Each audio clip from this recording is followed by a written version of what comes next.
Today on day 5 of the Fatty Liver Docu-class, we really focus on things that threaten your liver health and greatly increase your risk of disease. Dr. Stuart Nunnally will talk about how conventional dental procedures can ruin your health. Dr. Chris Shade will help you to avoid many liver detoxification mistakes. And Dr. Tom O'Brien talks about how poor food choices can destroy your liver and overall well-being. So let's get started with my conversation with Dr. Stuart Nunnally. We'll talk about how most cavities are filled with the wrong dental material, how the nervous system can be negatively affected by conventional dental procedures. We'll also talk about the hidden infections in the mouth that are extremely toxic to the liver, plus much more. Enjoy my conversation with Dr. Stuart Nunnally. Stuart, thank you very much for coming out from good old Texas to spend some time with us. Why don't you just talk first about what got you so interested in biological dentistry? Well, I always thought I was holistic in that I knew that placing mercury fillings was not the correct thing to be doing. So many years ago, over 35 years ago, I abandoned the use of mercury fillings. But about 20 years into my practice career, I began to have neuromuscular issues myself. And to the point of it, over time, I was finally referred to the ALS Center in Houston, thinking that I had Lou Gehrig's disease. As it turned out, I did not have Lou Gehrig's disease, but I had a mercury toxicity issue. From having worked around mercury, even though I had not put mercury fillings in many years, I still had been removing those fillings from my patient's mouth without taking precaution for me or my staff. And so about year 20 into my practice, I began to have these neuromuscular issues that really, quite frankly, scared the devil out of me. And I finally went to Montreal, actually, thinking that I had ALS. I was going up there for treatment. And prior to that, I had my mercury levels tested to see what they might be. And sure enough, I had the highest mercury levels I've ever seen. And so, as it turns out, I did not have ALS, but I had a mercury toxicity issue, which many times will mimic various autoimmune diseases. And it was about a 3.5-year course of being sure that I wasn't re-exposed to mercury, doing detoxes along the way, and a whole host of other things that finally led to my recovery. And as a result of that, I thought, well, there's no way I can go back to a traditional way of dental practice, not only for my patients, but also to protect my staff and myself. So that's what happened. My practice was literally transformed from what I would say was more of a cosmetic practice to a very holistic practice. We're going to be talking a lot about how these dental toxins affect liver health in particular, but I'm sure you can appreciate how many people out there still never hear about all this being an issue. I mean, forget about the fact that most conventionally trained dentists who might be listening to the story right now from you have no idea that something like mercury-based silver fillings, the exposure to that mercury vapor as it gets released in the air, would be such a threat to their health, right? Well, you're exactly right. Our very dental community is unaware. It's a sad thing because neurologically, dentists and dental staff have terrible neurological track records. We always rank number 1 in suicide. We rank number 1 in depression, divorce, one thing after another. And no telling how we truly rank in terms of autoimmune diseases with respect to the rest of the professional community. We in dentistry somehow lose our knowledge, or we choose to lose our knowledge of biochemistry and chemistry. We all learn it, and then we forget that mercury is considered the second most toxic element on the planet. We're going to be exposed to it in our profession. We forget that, and we fail to take the appropriate precautions to protect ourselves. This might be a tricky thing to communicate in our discussion, but we were both talking about this before we turned on the cameras. Years ago, even in the health agencies that we have in the United States, they were saying how mercury doesn't even get released from these fillings. But then, quite by chance, this morning before having this talk with you, I check on the internet, and the FDA is recognizing, it's admitting flat out that mercury vapors do get released from these dental amalgams, these silver fillings, and that it's a low-level amount, and that it does lodge into the brain and into other tissues like the kidneys. But the next sentence is, it's safe and effective, nothing to worry about at all. I mean, you got to be shaking your head at something like this, right? Well, you have to be. There are reams and reams of published data to demonstrate that even the smallest amounts of mercury can be harmful. Who wants an extra atom of mercury? I mean, why would you want to expose yourself to any additional mercury when it's as toxic as it is? So there's no denying that the mercury is released from a mercury amalgam filling 24/7. I mean, we've known that, and obviously now the FDA recognizes it. But to say on the backside of that it's such a small amount that it's not harmful is, in my opinion, I would stand totally opposed to that opinion, because mercury is not an element that you want to be exposed to, period. I think people need to understand that there's a lot of politics behind all of this, at least in my opinion. And at the very least, it is unscientific. That was the word I was thinking about as you were trying to talk about this, because on one hand, they're also admitting in a paragraph or so down the page that I looked up today that this stuff, mercury in particular, bioaccumulates in the body.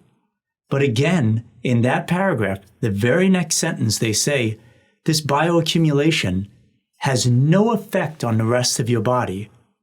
And they don't cite a single study. They don't cite a reference as to what is the basis for this kind of conversation. So I know we're about to talk about how this toxicity affects liver health, but I think it's already obvious that it does. Common sense tells us that. But you have to wonder why they continue to spit out this drool to people as if we're not smart enough to get it. Well, it's because they're not paying attention to the science. And I'm just telling you, I'm living proof that you can bioaccumulate lots of mercury, and that it can have dire neurological consequences. And the beautiful thing about it is we can, over time, get rid of it. We can't get rid of all of it, but we can function again normally. It took me several years of going through fairly drastic measures to get my mercury levels down to a point where I didn't have neuromuscular issues. But I know that it's possible, and why we would continue to go along with the mantra of it's no big deal to be exposed to minute amounts of mercury on a daily basis, it's beyond me. So throughout this entire event, we're highlighting the importance of liver health, as I know you understand, and how the health of your liver has a lot to do with the health of the rest of your body. Everybody gets that who's watching us. So if you get somebody that comes into your office, and let's make it really simple for the audience, liver cancer, and they've got dental issues, On the surface, maybe a lot of people would think, what are we talking about here? Oral health, toxicity in the mouth has some impact on the liver. How do you help people to make that connection? Well, you can't separate what goes on in the mouth from the rest of the body. And the liver is typically, we consider the liver as the chief detoxifier of the body. It probably does it 90% or more of the detoxification, and the kidneys do the other 10%. But when it comes to liver, whenever we can take and lift the load off the liver, then it can function the way it's supposed to. The liver becomes overwhelmed because of a toxic environment we live in. And with regard to dentistry, we can put a lot of pressure on the liver. So we could start with this. Once again, mercury alone is a tremendous pressure for the liver to detoxify.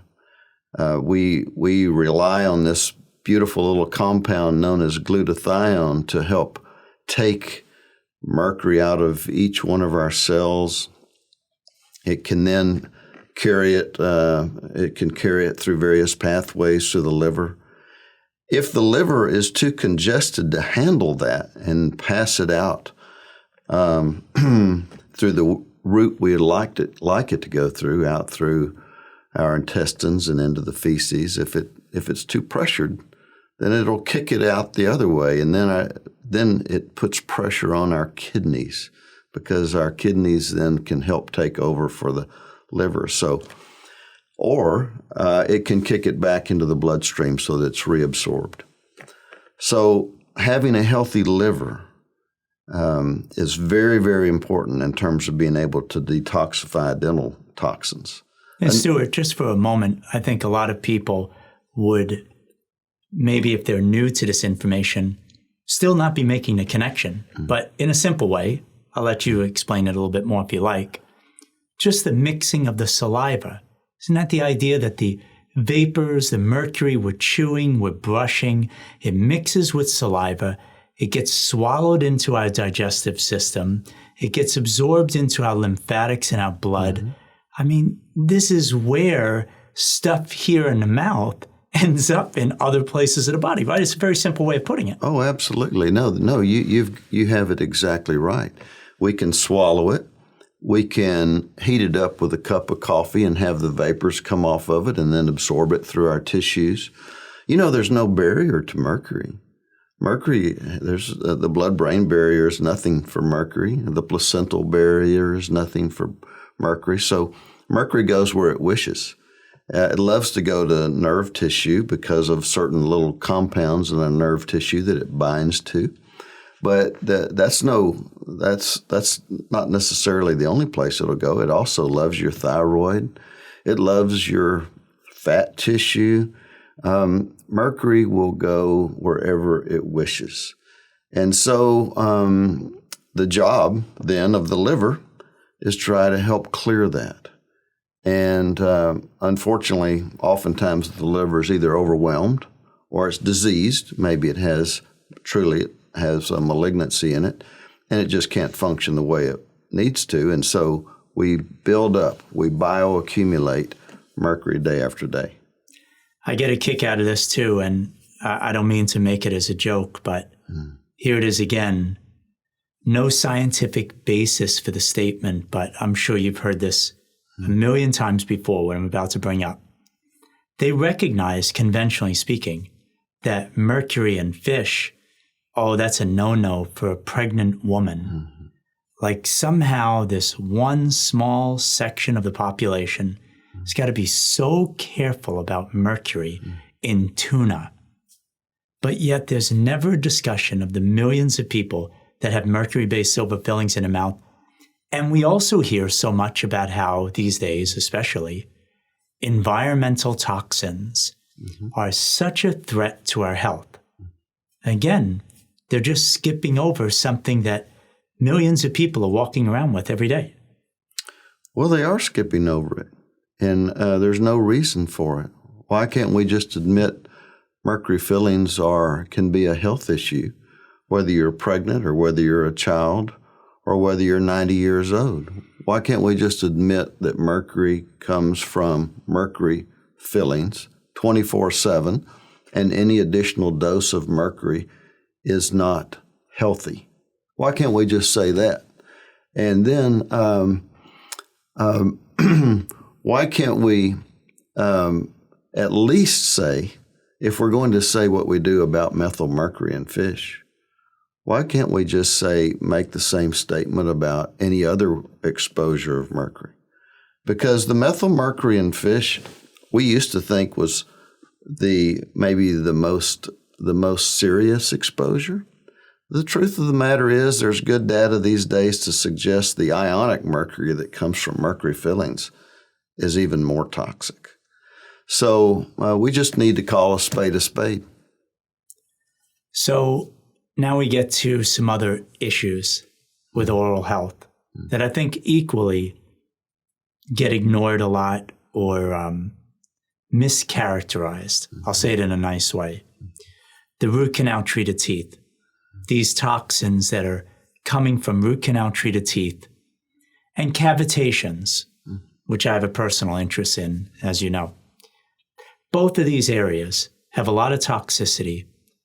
How do you help people to get rid of it? I guess maybe I should first start asking you, how do you first talk to people about this? Because again, most people, conventionally speaking, if they go look up on the internet right now on the first page of Google, there's no mention of what we're about to talk about, is there? Right. Well, how do we, that's a great question, is how do I talk to someone about a root canal when they've never had any information that might contradict that a root canal is totally safe? How do you bring that up? And here's how I bring it up, Jonathan, is that in the first 20 years of my practice, I probably did at least 2,000 root canal procedures. And somewhere along year 20 or 22, I became exposed to some research that pointed to the fact that root canals might have a toxicity associated with them. Well, I was interested enough that I flew to Lexington, Kentucky, and I spent the day with a wonderful biochemist there who was doing research on root canals. His name was Boyd Haley. I came away that day saying I could never do another root canal. I said, Dr. Haley, how many root canal extracted teeth have you examined in your lab? And at that time, it was thousands that he had examined. How many have you examined that weren't toxic? He said, not one. And so I literally came away that week. I brought in all the patients that I was going to do root canal procedures on for that week.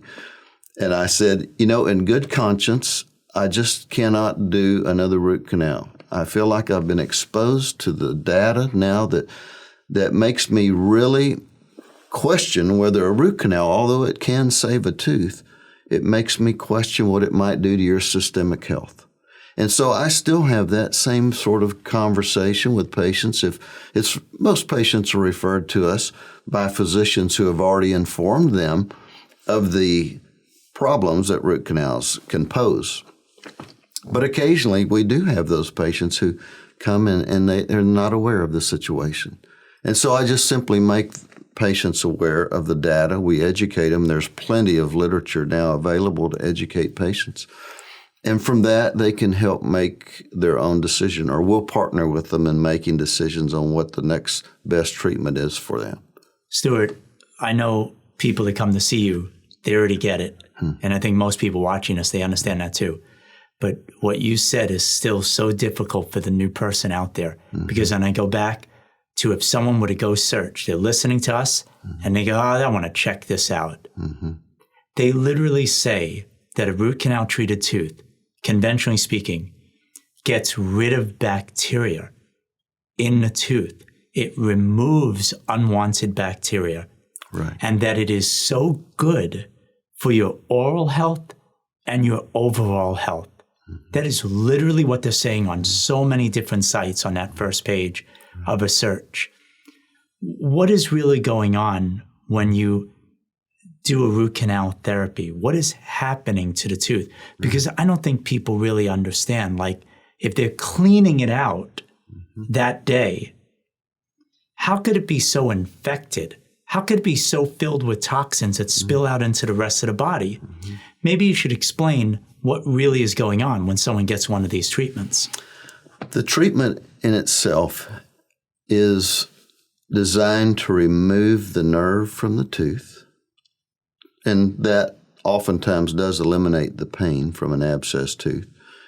But as the dentist is removing the nerve, he's also severing the blood supply to the tooth.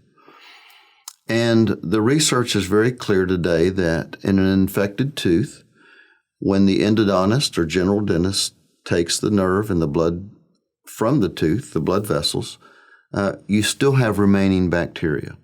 So now you have a dead tooth that's still infected, and it has no blood supply to help eliminate further infection. In other words, a tooth that becomes infected, if it has a blood supply to it, at least you can deliver your own immune system to it.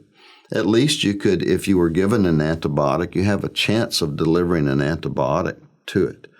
But once the nerve and the blood supply have been severed from a tooth through a root canal procedure, you have a dead tooth with no way to deliver the body's own immune defenses to it.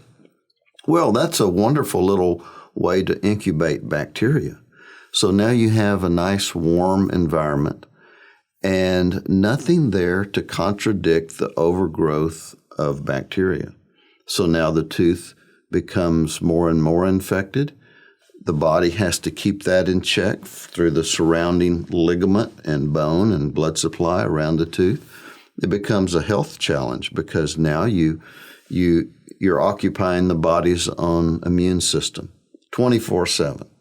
You've extracted these root canal treated teeth.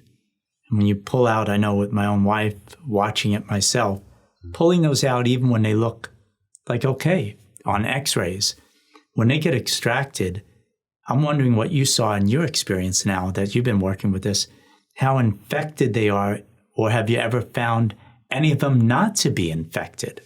I've never found one not to be infected. I've submitted, I'm sure, thousands now of teeth, either for a DNA analysis to determine what bacteria are in the root canal treated tooth, or over the years I submitted, I know, at least 2,000 teeth to the toxicology lab that I talked to you about earlier in Lexington to see how toxic the teeth were. I even published an article on this in 2012 in the Journal of Orthomolecular Medicine that demonstrated the very best of the best root canal treated teeth are toxic. So I've never seen a one that wasn't toxic or diseased. In fact, if you look at the literature today, most of the literature likes to talk about root canal treated teeth that have a lesion on them. And now that we have something other than just a two-dimensional x-ray, we have cone beam technology, which is CAT scan technology for the jaws and for the teeth. We can look at a tooth in 3 dimensions. We know now there have been 17 studies worldwide to determine how many root canal treated teeth actually have lesions on them or very obvious, blatant infections on them. 40% of those teeth worldwide in those 17 studies demonstrated that they have blatant infections. Nevertheless, when we submit teeth, root canal treated teeth that don't have lesions on them, these blatant, obvious lesions, when we submit teeth that look like a normal tooth on an x-ray or a cone beam, I never see those come back any better in terms of their bacterial infections than the teeth even with the lesions on them. And let me just jump in for a second, Stuart, because the way I'm interpreting this, correct me if I'm wrong, I'm listening to you. Most of the time, in so many cases, let's put it that way, people are not in pain. You don't see the presence of those lesions. Mm-hmm. The root canal treated tooth is infected. It's spilling out into the body. It's polluting the liver. It's polluting blood, lymphatics, you name it. and it's really challenging the immune system. Correct. And the way I look at it, our immune system is designed, the beauty of it is to recognize threats and to keep us safe from harm. Okay, we get it. Mm-hmm. But now if you're constantly burdened with this idea of dealing with infections pouring out from your mouth throughout your whole body, now you're getting distracted. Now you're going to be compromised, and you're not really going to be able to deal with things like cancer cells that float around in our bodies all the time and are designed to be recognized, destroyed, and escorted out of the body. So here it is, we're being distracted with all these infections from the mouth. And that's where I see people get all these problems later on in life. It's these unrecognized infections that are pouring into the rest of the body. You mentioned a couple of things that really stuck with me there. One is patients don't have pain, and so they and or their healthcare provider don't pay attention to the root canal as being a challenge to their immune system. It's not a good way to look at things. There are many diseased entities most cancers are not painful, quite frankly. Periodontal disease is hardly ever painful. Most disease states don't start out as painful. They can reach an acute point, or in the latter stages of disease, they may become painful. But for some reason, in dentistry, we've decided if it's not painful, we ignore it. Well, that's a terrible criteria for determining the success of treatment. So we've used that particular criteria, a lack of pain, as determining whether root canal procedure is successful or not. And cone beam technology that you say we have now, is this really a definitive way for people to detect quite quickly if stuff is going on with root canal treated teeth? And also I mentioned cavitations to you before. Maybe quickly, for a minute or so, explain what cavitations are and how do we figure out if we have these infections or not? Sure. A cavitation is typically a spot in the jawbone. It can be upper or lower jawbone where a tooth has been removed. That's where we see these most often. Cavitations happen not only in jawbones, they happen in other bones.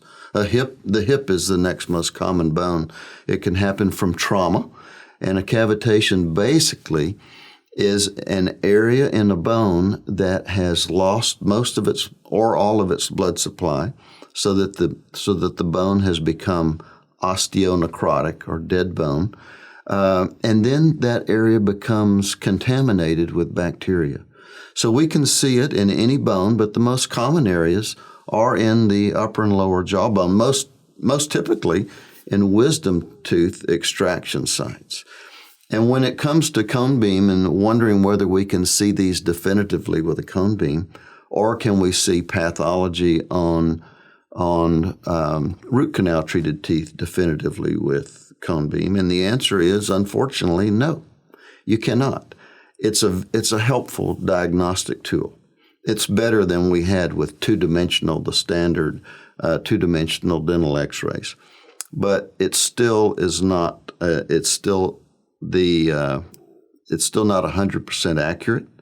Many times we suspect that there's a cavitated area in a jawbone.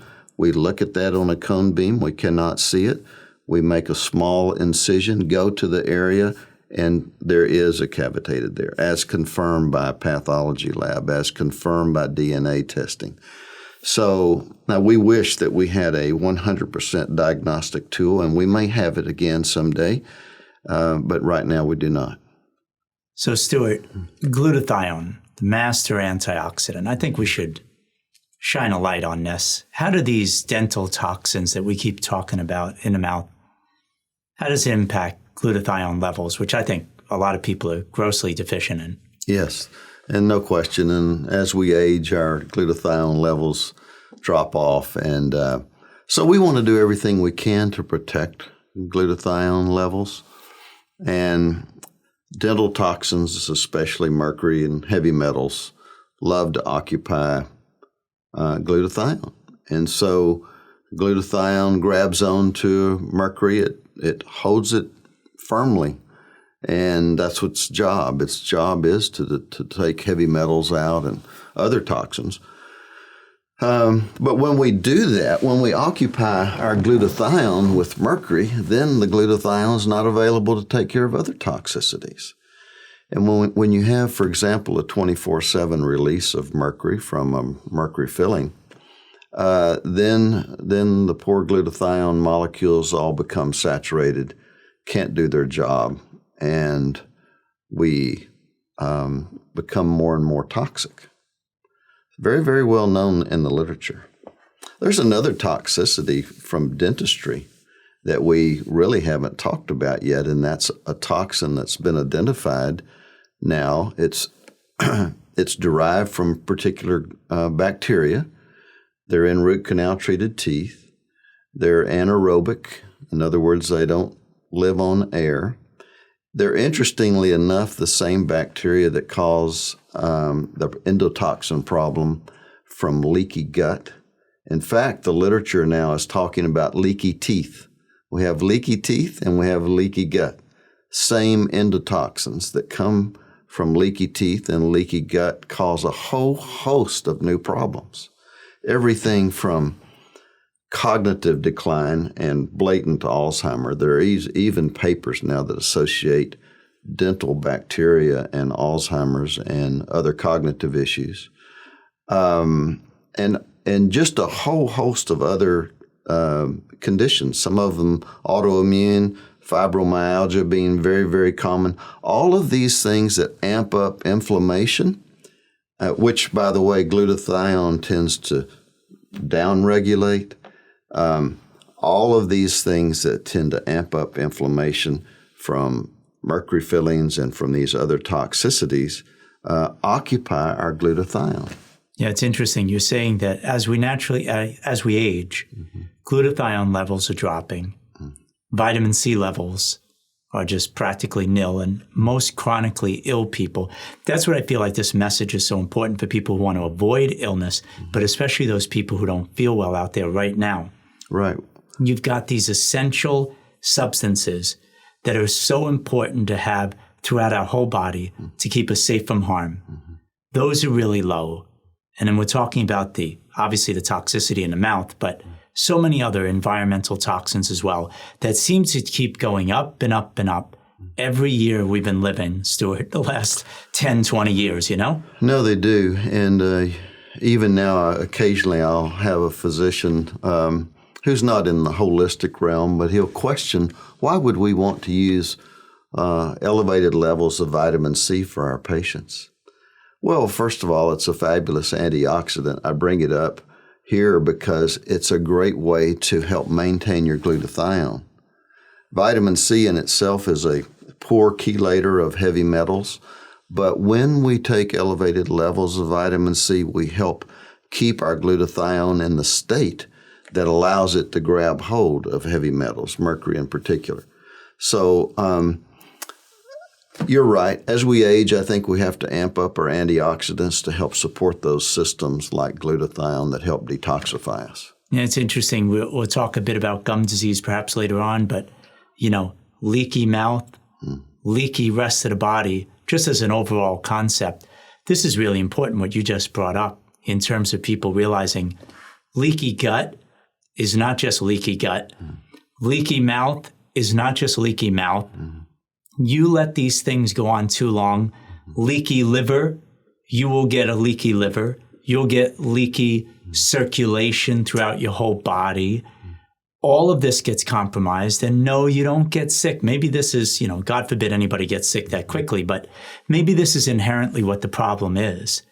Nobody is getting so sick and falling down right away from all of this. It is years and years of breakdown until that bathtub, the analogy I use all the time, till that bathtub gets too filled up with toxins and compromised issues, that then all of a sudden it overflows, and now you've got yourself a real problem to take care of. Oh, that's exactly right.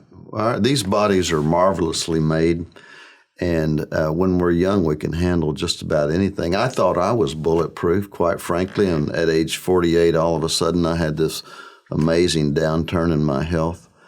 Well, there's a tipping point for all of us. For some people, it might happen when you're 22. For some people, it's 82. For most of us, it's middle age. We've had just enough toxicities to get us to a point where the bathtub's full and then it runs over and all of a sudden we wake up one morning and we can hardly get out of bed. Can you speak for a moment about the difference between the toxicity that we find in root canal treated teeth versus the cavitations, which we only talked about for a few minutes? But is there a difference? Are they the same? That's a great question, and the answer is we think there's really no difference. When we look at the DNA spectrum of the bacteria in root canal treated teeth and in cavitations, they're almost always identical. However, I will say that over the years, in analyzing these cavitation lesions, I've honestly seen a greater variety of anaerobic bacteria in these lesions than I have even in root canals. So the fact again here is that most cavitations are not painful. There is a variety that is, but most are not. Is not a reason that we should use to not treat them. Cavitated areas can be a huge challenge to the immune system. I've seen this over and over again. When a patient comes with some bizarre health condition and they've seen 30 other physicians before they come to us, and the physician finally, one of them has said, well, maybe it's where you had your wisdom teeth removed 25 years ago, 30 years ago. And sure enough, we clean those out. We get a DNA test on them. They're full of bacteria, and those patients all of a sudden feel like their health has been returned in a very robust way. Just to jump in, when it comes to the cavitations, again, how you know to detect it, it has to be sent off for DNA testing, or when you described before about cutting the gum a little bit and going in, is it mushy in there? Can you visibly see that there's a cavitation? How do you figure those things out? You can visibly see it. Most often it looks like a dirty oil slick because when the interior of a bone, where we consider the marrow of a bone to be, we call that in these bones, we call that medullary bone. When we see that bone, all bone marrow, by the way, is somewhat fatty. But when a bone becomes anaerobic, when it loses its blood supply, then it becomes uncharacteristically fatty. It begins to develop degenerative fatty cysts within the marrow or the medullary bone, which is under pressure. It's under a pressure 2 to 4 times that of the surrounding bone. So when we make a little incision and use an instrument that's designed to go right through the outer part of the bone into this cavitation, we will see this spill out like an oil slick. It's full of degenerative fatty cysts and bacteria. And by the way, interestingly enough, these are also full of heavy metals. Bones that do not have a good blood supply are a reservoir for heavy metals. So when these have been analyzed over the years, it's not uncommon at all to find a load of mercury inside a cavitated lesion. So let's get into now how we protect the liver in particular from all these dental toxins. But after listening to what you just said, I would imagine some of these procedures, just real quick also, I have to bring this up, it could be a real risk, I think, for people I'm thinking who have like a lot of health issues. And they're in that office and you open up that gum and you see all this nastiness in there. You got to be very careful that this stuff doesn't spread around throughout the body, right? Well, it is spreading around the body prior to it being surgically treated. So would we pose somewhat of a risk to a patient when we operate on that and clean it out? Yes, we're going to cause somewhat of a bacteremia. The patient needs to be very well supported when these procedures are being done. So the interesting thing is in the offices that I know around the world where this is done in a very safe way and the patients are supported, there's very rarely, I can hardly think of instances where patients have had poor outcomes. So part of that support could be high-dose vitamin C. Part of that support could be doing everything we can do to get a patient out of an amped up state and a sympathetic state into a parasympathetic state. That may involve acupuncture and acupressure. All sorts of adjunctive things can go on in terms of treatment for patients to allow them to heal well, to allow their body to be able to handle a little uptick in, say, a bacteremia. But again, our bodies are designed to handle these things, and if we give them the proper support, they can do well. Oh, so that's a great point, though, also for people to keep in mind. It's the support that you keep saying is before the procedure and also especially afterwards as well. This is a great learning opportunity for the person. Wow, I was toxic. I've got these health issues. I want to help protect my liver and the rest of my body. So you mentioned vitamin C. What else do you talk to people about, coach them so that they can really protect themselves going forward? You know, it's difficult for some patients when these areas are going to be treated because they're already so sick and they feel so poorly that they're discouraged and they're having a hard time they're having a hard time doing any of those things that we associate with a healthy lifestyle. They can't even get out of bed to take a walk around the block. Their vitamin D is low because they can't get sunshine, and they don't want to supplement with extra vitamin D and K2, which is a fabulous thing to do in advance of treatment because you want to build bone, and there's not a better bone maker than vitamin D and K2, especially that combination. So we oftentimes will see these patients who are just ill and who don't have a good quarterback to support them. So it's our job, I think, then to do everything we can to support them beforehand. And we will recommend those things that we know are healthy and bone-building things to do. And then when they arrive, we want to do things right then to support them. High levels of vitamin C, even intravenously, acupressure and or acupuncture, all those things to help stimulate and open up these meridians to heal. We don't think much about that in Western medicine. We always think, we somehow tend to avoid the energetics of the situation and that every cell and tissue has a current running through it. But we want to make sure that all of those energetic pathways are open so that the patient can heal. So acupressure, acupuncture can be a huge help. And then other things too, like listening to a patient and actually hearing their condition, praying with the patient, and actually asking for help in getting these patients well. There are a whole host of modalities that can be huge in terms of helping a patient get well. It's amazing as I'm listening to you speak here. This is something that's still to this day, I think, difficult to actually bring up like this, right? Of course, we're not having a problem talking about it. But to convey that message to someone that's new. Back in the 90s, when I interviewed Dr. Bernie Siegel, he was already doing it for years and years. If someone felt so nervous about something, so scared about something, you know what? He told them, don't do it. If they felt good about something, if they wanted to do something, he said, go ahead, do it. Even if people around you didn't think it was a great idea. So talk about this energy medicine that you keep bringing up towards the end.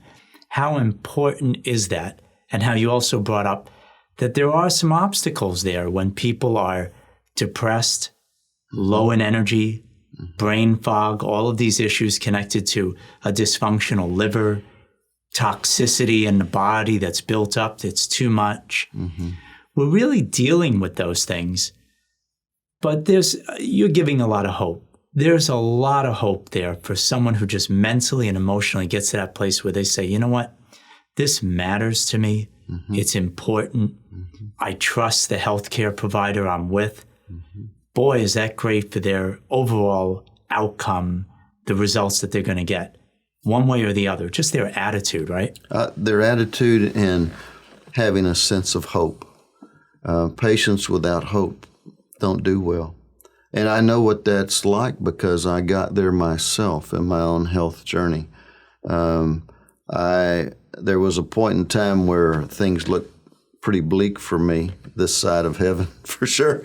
And so I love to be able to listen to a patient and, you know what, and to not give them false hope, but to give them hope. We do have amazing bodies, and I've seen over the course of my career, if you can imagine this, in a dental office, having seen some of the most amazing things in terms of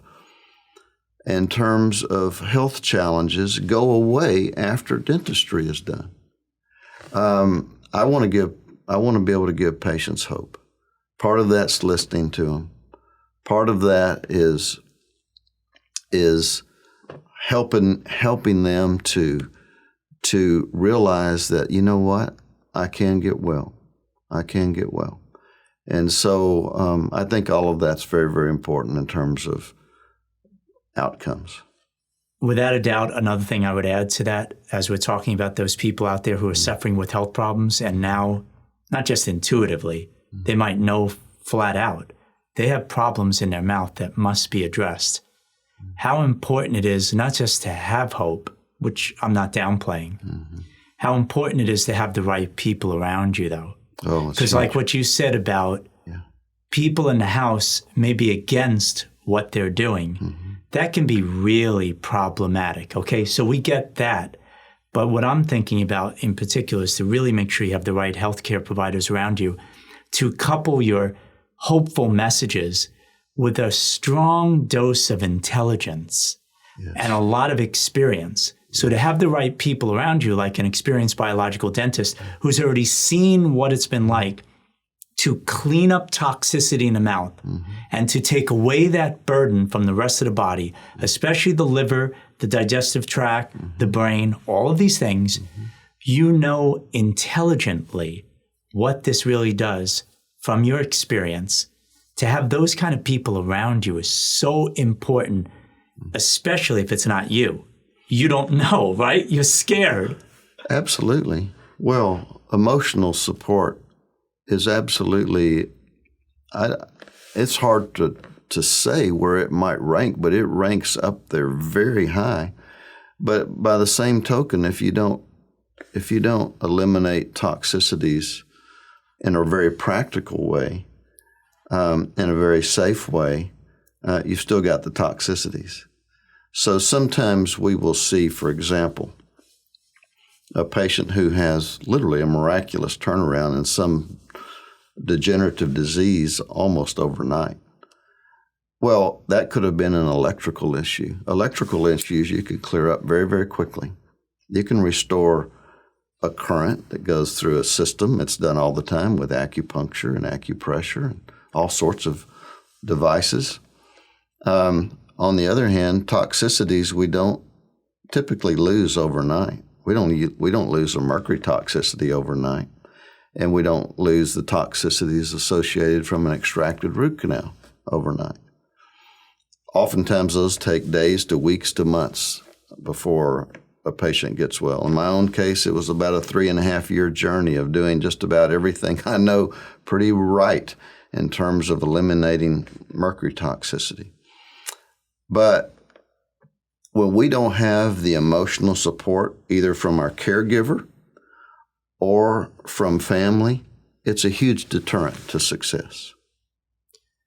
I don't know if you can rank it for us, but in a few minutes here, can we talk about how these dental toxins get removed from the body? Is it more a function of what the liver does for us or the kidneys? I'm even thinking of those people that might have one kidney only. Is there one organ that is more important than the other in terms of really just helping us to get rid of these toxins? The liver is the most important. However, we excrete most of the mercury that comes off of mercury fillings, and that's the ionic form of mercury. We excrete most of that through the kidney. When we amp up our levels of mercury, and that can happen in a number of ways. It can happen, for example, even in the simple thing of being constipated and not being able to eliminate. When a patient cannot eliminate well, they build up their levels of toxicities, mercury being one, which puts an additional burden on the kidney in the particular area of the kidney known as the proximal tubules. And now we have a tremendous challenge to the kidney. So ideally, we excrete mercury via a glutathione pathway, which takes it out through the liver and then through our intestines and out through the feces. But when that gets backed up, as it does so often in this day and age, Chris Shade talks about this effect just of living in a hyped up sympathetic state all the time, where we simply cannot eliminate when we can. We're in a nice parasympathetic relaxed state, that we build up these levels of toxicities, and that puts undue pressure on the kidney. Yeah, that goes back to what we were talking about before in terms of what you, I'm sure, educate people on before they even get these procedures done. There's so many degrees of dehydration and how important it is to get good, clean water into you, how important it is to get those bowels moving. For me, this is what explains so clearly, yet I can see where so many people are still so confused when they don't understand this part. I don't get it. Why is it I'm struggling and someone else had a similar situation and they seem to be improving or feeling so much better faster? What's the difference between them and me? Degrees of dehydration. What if you're constipated? You don't have that good hole, not to get too graphic, but large bowel movement every single morning. You're not emptying out as well as somebody else. That person who's having trouble eliminating, like you say, is going to tend to struggle more mentally, physically, and emotionally. Oh, no question. It's a buildup of toxicity. You have to be able to eliminate it. There are other ways, too.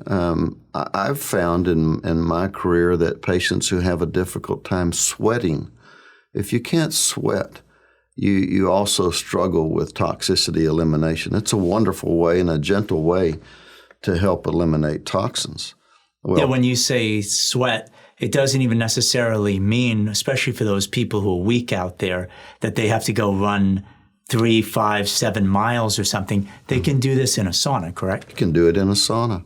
Sauna's a great way. You can do it in a detox bath. You can make your own detox bath with Epsom salts and those sorts of things to help sweat, to induce a sweat. It's not uncommon, interestingly enough, the more toxic we get, the more difficult it is to sweat. And so, but breaking through and having that as an additional pathway to detoxify is a wonderful thing. Plus, it takes the pressure off your liver and kidneys. But it is a great thing also for people to know, not that I'm trying to push it away. It would be great if people do have trouble with moving their bowels and stagnation and a lack of good quality circulation, how important it is for just good old-fashioned walking, how important it is to exercise and move and breathe at a little higher rate. That's still comfortable, at a little higher rate of heart pumping and blood circulation. It's all good. Absolutely. And there's nothing, you're right, that makes us be more regular, make our bowels be more regular than exercise, even gentle exercise. Stuart, we're going to talk about finding the right dentist, because everything we're talking about, it really comes down to finding a good support system. It's great to have good support at home.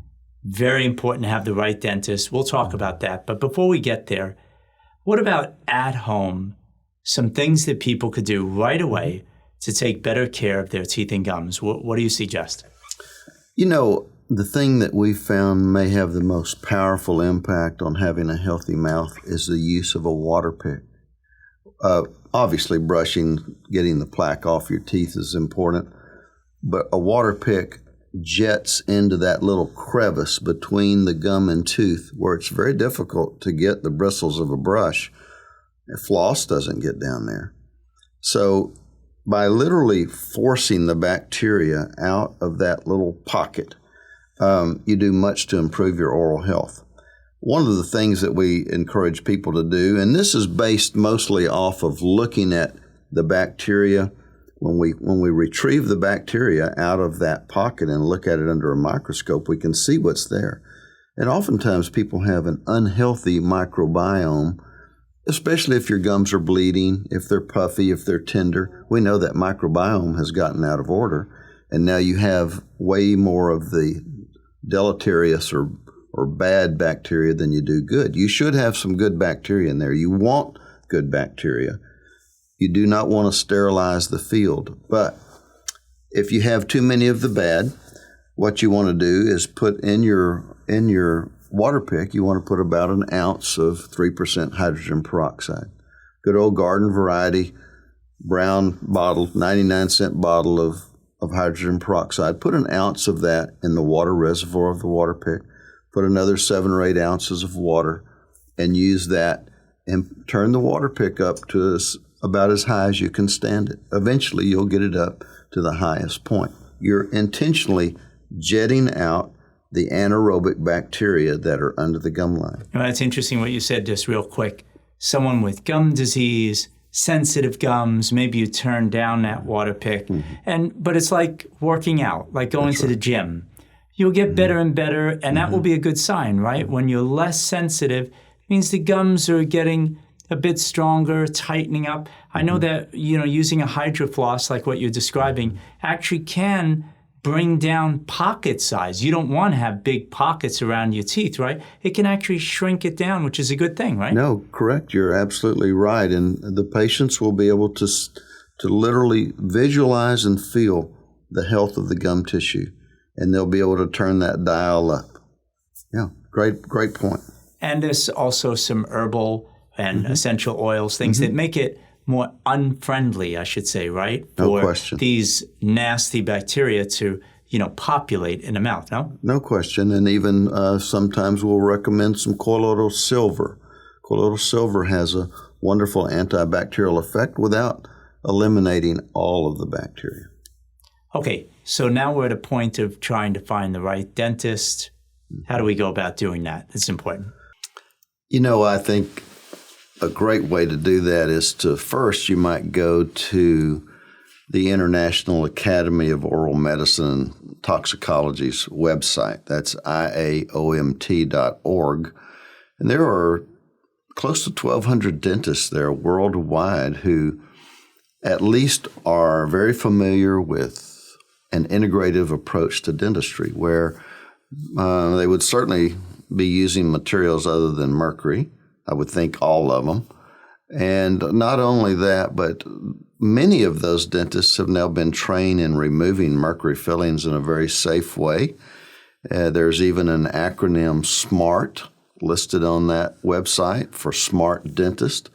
If a dentist has been SMART trained, and that stands for Safe Mercury Amalgam Removal Technique, if they've been trained in that technique and are certified, then they should be using a very, very safe technique to remove a mercury filling and then replacing that with a biocompatible filling. We now have in dentistry, we have a number of filling materials that are biocompatible.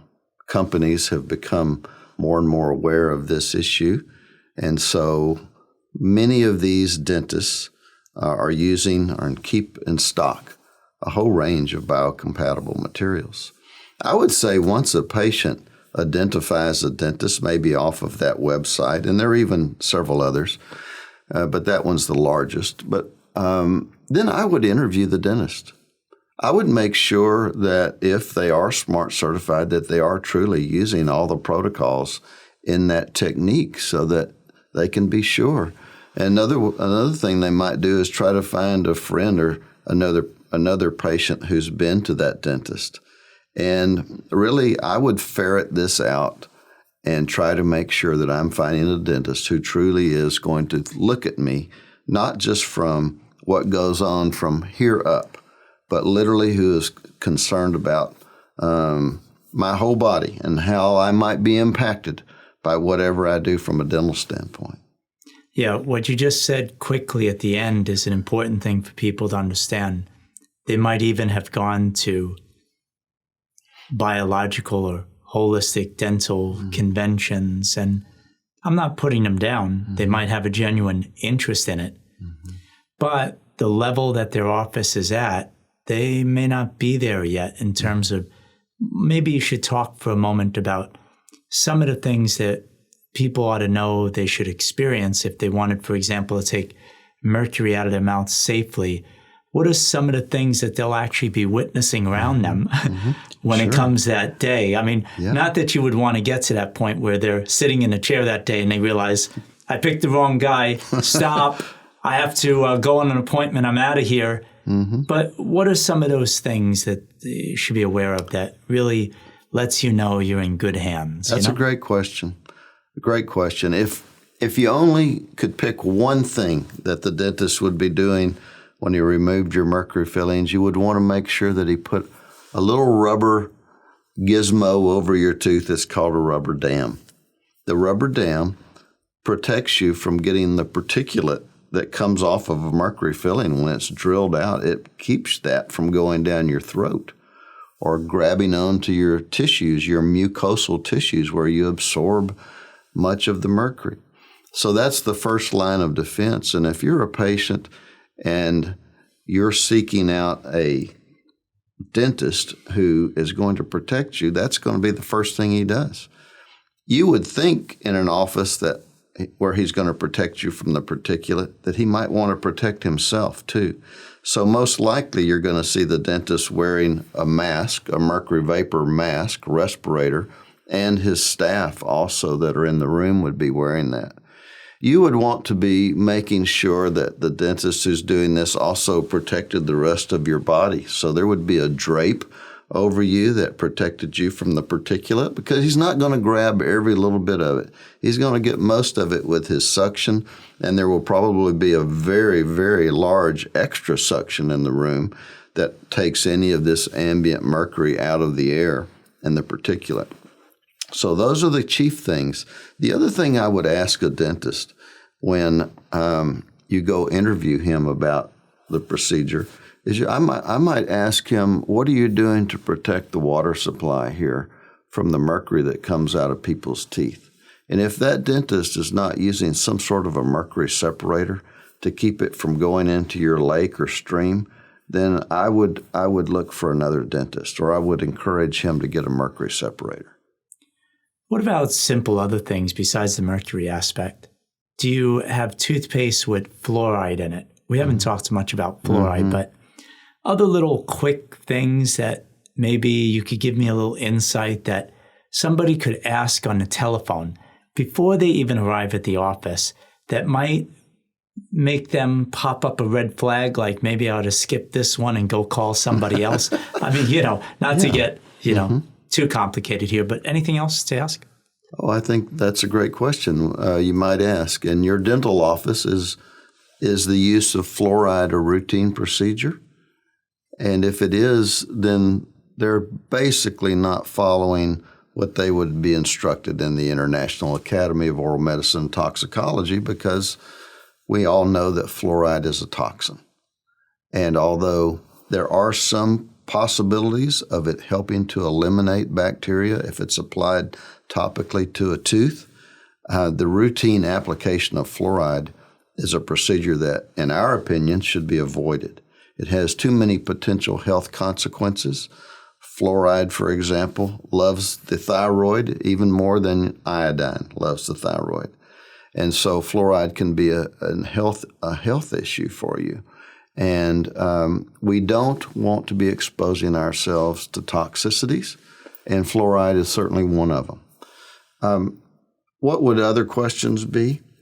Well, the question would be, how often does your dentist attend other sorts of continuing education other than the traditional educational models? Does your dentist attend toxicology and other meetings frequently? I would just make those simple questions, and maybe more importantly, I would look to see where some of his other patients might be and question them. Before I let you go, just for another few minutes, just so people are aware of this, another area that can really pollute the rest of the body are these unaddressed gum disease issues that people have. I mean, I looked up the Centers for Disease Control and Prevention.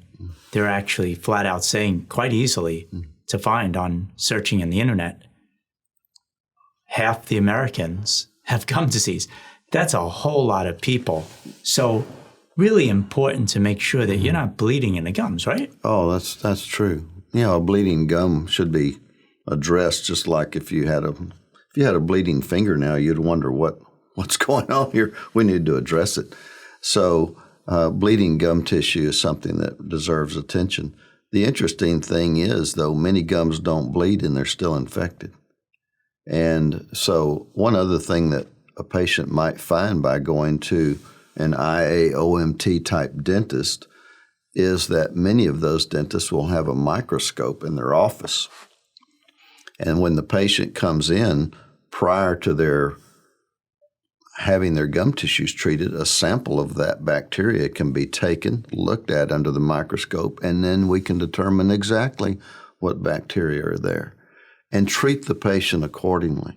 Because when you look in the literature now, you will see that the numbers of articles that associate gum disease with virtually every known degenerative disease are unbelievable. Heart disease, stroke, cognitive issues, Alzheimer's disease, fibromyalgia, and virtually every autoimmune disease is exacerbated by or caused by gum disease.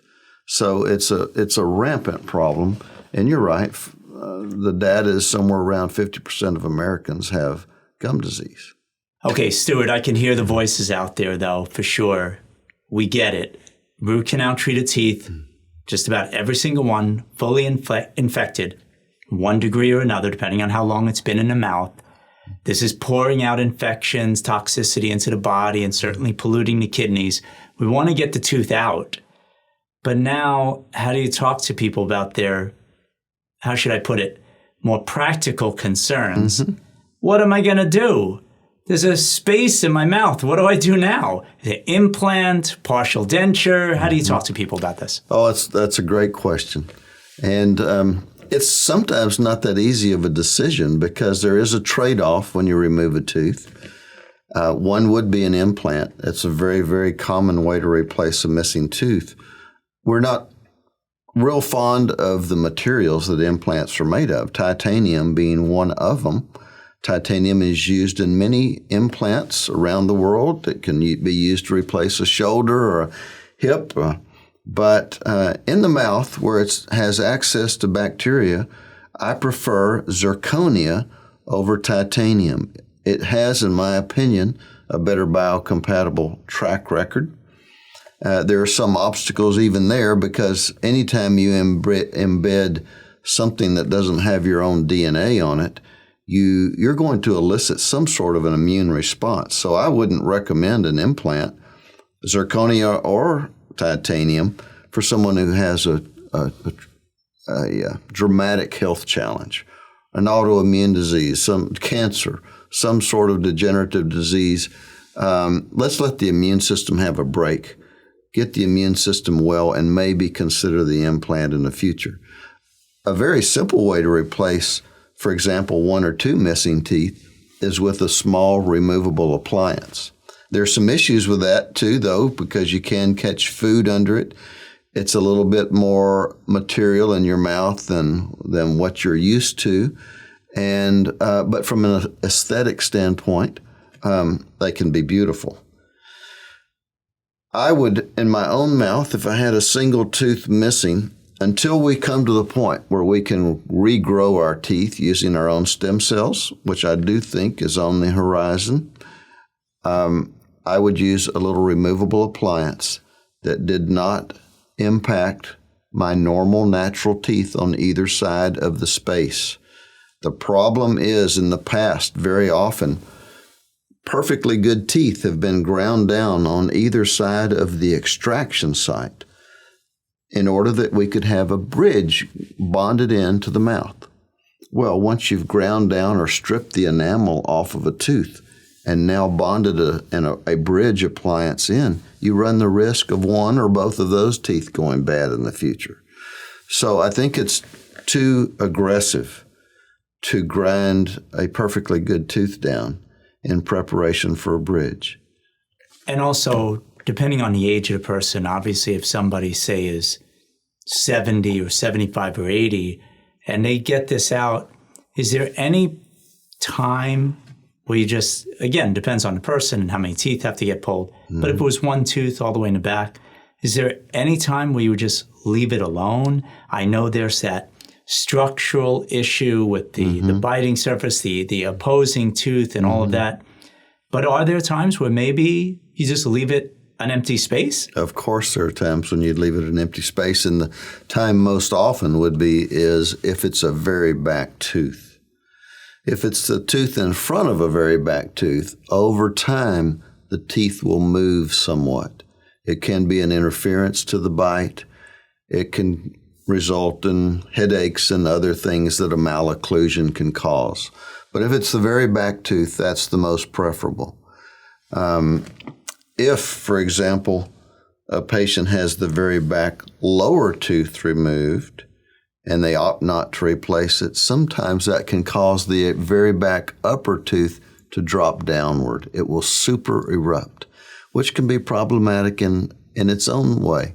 So let's say you have the very back lower tooth removed. What would we do? A very easy thing might be to make a little bleaching appliance or a little retainer that you pop in a few nights a week to help hold it in place.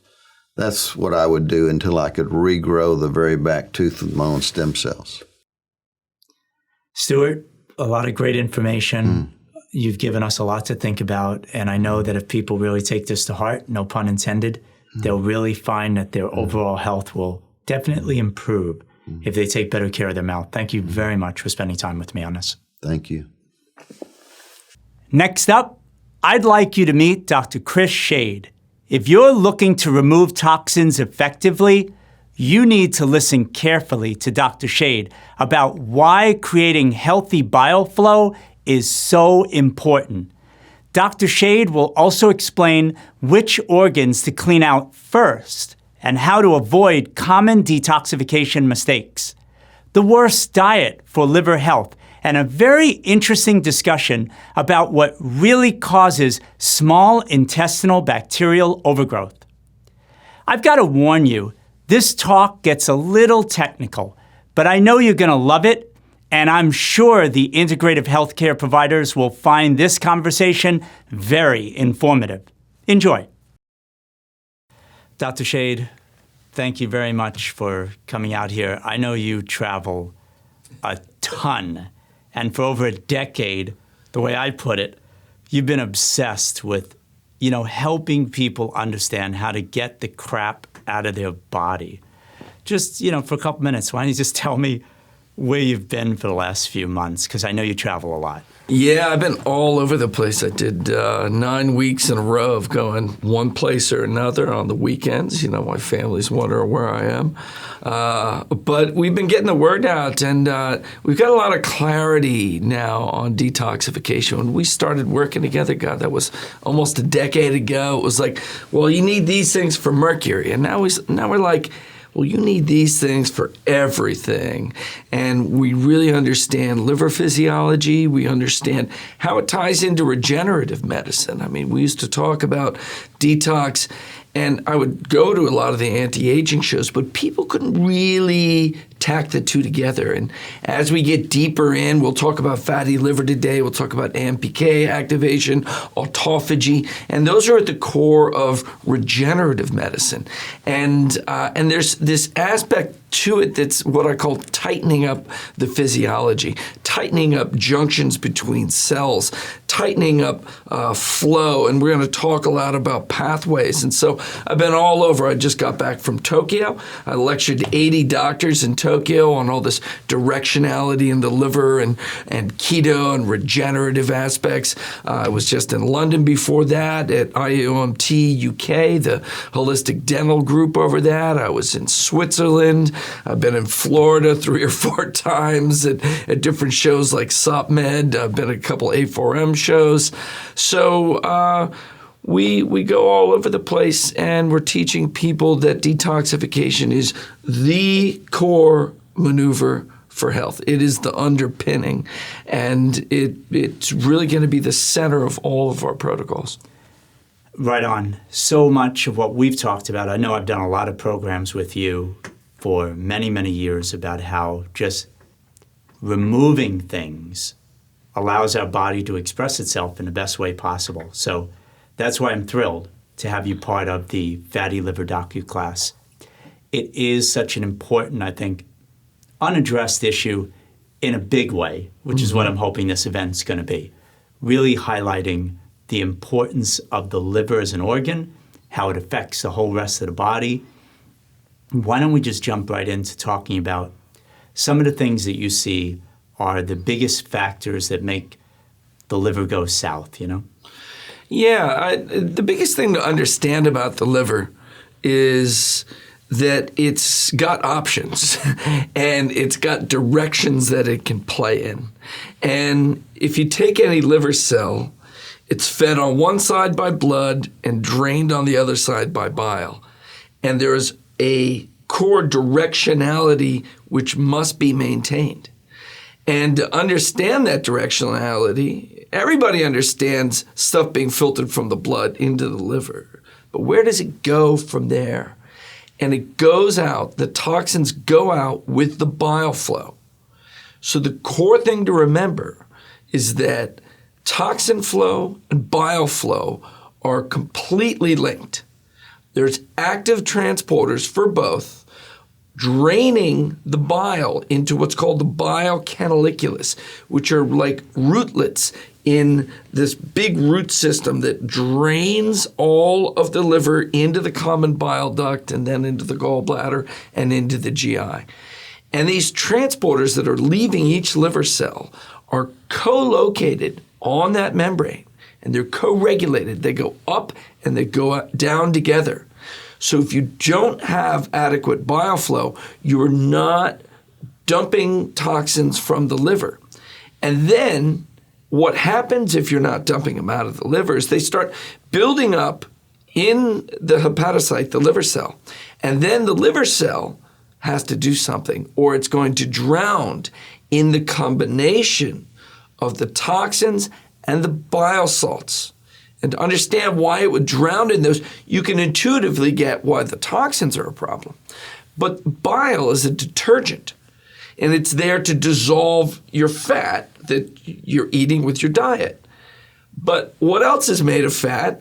Every one of your cell membranes. And so as those bile salts build up in the hepatocyte, they risk dissolving the hepatocyte.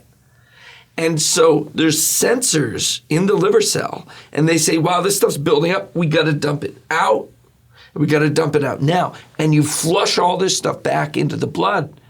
I call it the liver backfire. And then where does it go? It goes to the kidneys. You get lower back pain and kidney stress. You start bloating. It goes out through the skin, and you're getting rashes and itching. It goes up to the brain and creates neuroinflammation. You get fogginess and irritability. So wait a minute. So what, everything you're describing right now, so we don't lose anybody, is the red alarm is going off, the red alert. You're saying it's dumping it all out with all this toxicity, which we don't really want to have happen, right? Yeah, it's recirculating your toxins. And this is the Herxheimer reaction, which is not a Herxheimer reaction. This is the negative effect of detox. When people say, oh yeah, I detox, I had this horrible thing. That is the horrible thing. When you stop the directionality from the blood into the bile, into the GI, or then if you reabsorb it once it gets to the GI. And so if you keep the bile flowing out and you have binders in the gut, you're not going to have these problems. Dr. Shade, let me just jump in. This is beautiful already what you said, and I feel like we're already connecting. For so many years, I've been saying I don't get this idea because of other things I've done in my past in the health and fitness industry. This logic of, hey, this is great. I'm detoxing. I feel like crap. It must be working. And again, all due respect to anyone who might think that way, but I think we're making it very clear already in just a few minutes that if it's really bad, coupling that though with someone that's got maybe some conditions like heart arrhythmias, chronic fatigue, blood sugar issues. You're adding in this idea that you're supposed to tolerate all this terrible feeling.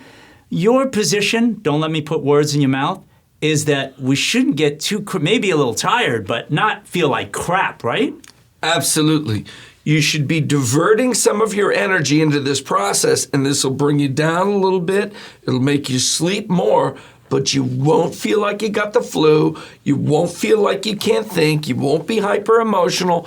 That's when the stuff is going back inside, because these toxins are inflammagens, and they're winding. When you dump them back around the body, they wind up they wind up creating inflammation, and they wind up going to sites that are inflamed, and so they wind up aggravating pre-existing conditions.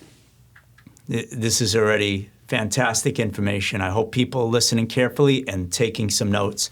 Why don't we just talk a little bit now about some of the missing links then maybe. What do you feel is stopping people from properly detoxifying the liver, or detoxing in general for that matter? So we reduced our whole liver protocol down to this simple program called push-catch liver detox. One side is mobilizing all this bile and at the same time turning up these phases of detox. So everything's dumping with the bile. And then the other side, the catch, is catching it all in the GI tract. There's mixtures of binders like charcoal, clay, our IMD, chlorella, acacia gum, chitosan. And so if you push and you catch, then you got things working well. But let's just back up a little bit and say, what blocks bile flow? Because if I said you got to have bile flow, well, then what blocks bile flow? Well, now, number one is a mental disposition called stress. So stress, being in, let's talk in terms of the autonomic nervous system. So the autonomic nervous system, we got fight or flight on this sympathetic yang side. That's being on it. At the worst, you're paralyzed in fight or flight. But you're on it and you're donating all your energy, prioritizing into getting shit done. And it's mostly giving energy to muscles. The opposite of sympathetic or fight or flight is the parasympathetic: rest, digest, repair, regenerate, detoxify. That's where all of the cellular repair and house cleaning takes place. And so when you're in fight or flight, you deprioritize all that. And you're also deprioritizing digestion at that time, because while you're running away from a lion, you're not stopping to eat a little antelope along the way, right? You're going to do one or the other. And so you actually shut off bile flow then. You shut off all these processes and you go to be on it. Let me jump in for a second, Dr. Shade. This is a really great point already, because again, for people who are jacked up, really motivated, knowing they have to detoxify, and going to work every day and making their schedule the same as always. You just said stress. It's a real practical tip you're giving in all this stuff that you're describing, is the idea that if you're going to go through a detoxification program, you really got to get your week together. Your mindset, your work schedule, your personal life, people who you live with. You got to get them all on board to just have things a bit more calm, because this is where you're saying detoxification is going to take place. Everybody's got to be on the same page around you. This is a big deal, what you're talking about. Yeah, but don't think that you have to separate yourself away from your life. You can integrate parasympathetic into your life. This was one of the lessons I learned in this insane travel schedule, is I couldn't walk around the globe like, all right, I'm on it. I was dying. I had to relax into my role and my space, and I had to integrate that into every day. And in the beginning, you probably need tools, you'll need help, and you're just going to need to take little sections of the day. But these tools like HeartMath, the heart rate variability program that helps you with deep breathing exercises, binaural beats, listening to those maybe at night, even during the day. Taking a time, especially when you're taking your detox supplements, take time to just ground yourself and be grateful Have some gratitude for what you've done. All these things, breathing, mindfulness, gratitude, they all bring you back and they all calm you down and put you in a better space. And then the last thing is chemical tools. Things like GABA and CBD are also calm that whole thing down. But just be mindful of the whole process. And again, like what you're describing, some people need it more than others, right? Mm-hmm. Yeah, exactly. Some people are going to need, some people balance themselves more, some people stress themselves out more. But take an appraisal of where you are and realize you have to come down a little bit. Now, I like what you said about getting people on board for not making it a really stressful week. Yeah, without a doubt. I mean, again, it's just a real practical thing. If somebody wants to detoxify, we can't be super successful on our own. That's my main point. We need to have good people around us, and family and friends. It's a big part of detoxification. So let's talk about this epidemic of non-alcoholic fatty liver disease, right? We're obviously focusing our attention on that for this program. Not so much people who obviously drink so much that their liver is falling apart. Why is this happening? With all your detox expertise, why are so many people suffering with this kind of liver issue? Because we eat too much carbohydrate. End of story. Now, there's all these other things, and there's all these ways we can fix it.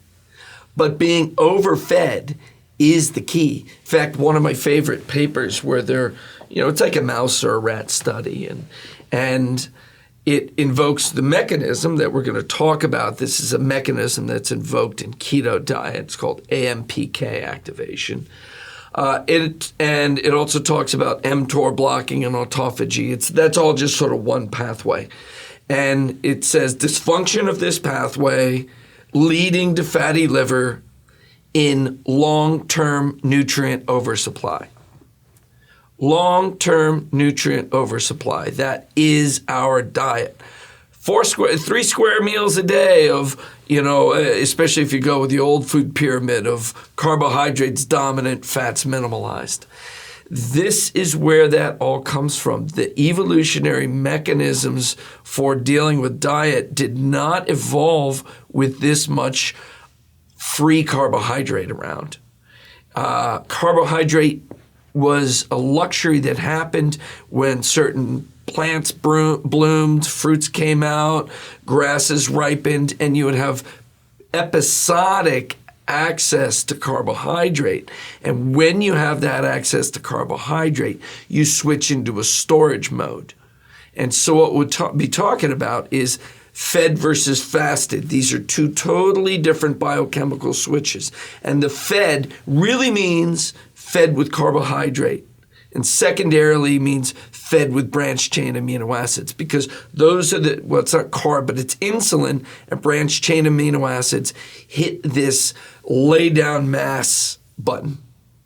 And starvation from those and feeding with fat, well, it's really just the elimination of the carb and lowering of the amino acid signaling, switch the other way. So you go into efficiently burning off all of your stored energy. So are we laying down mass or are we clearing out mass?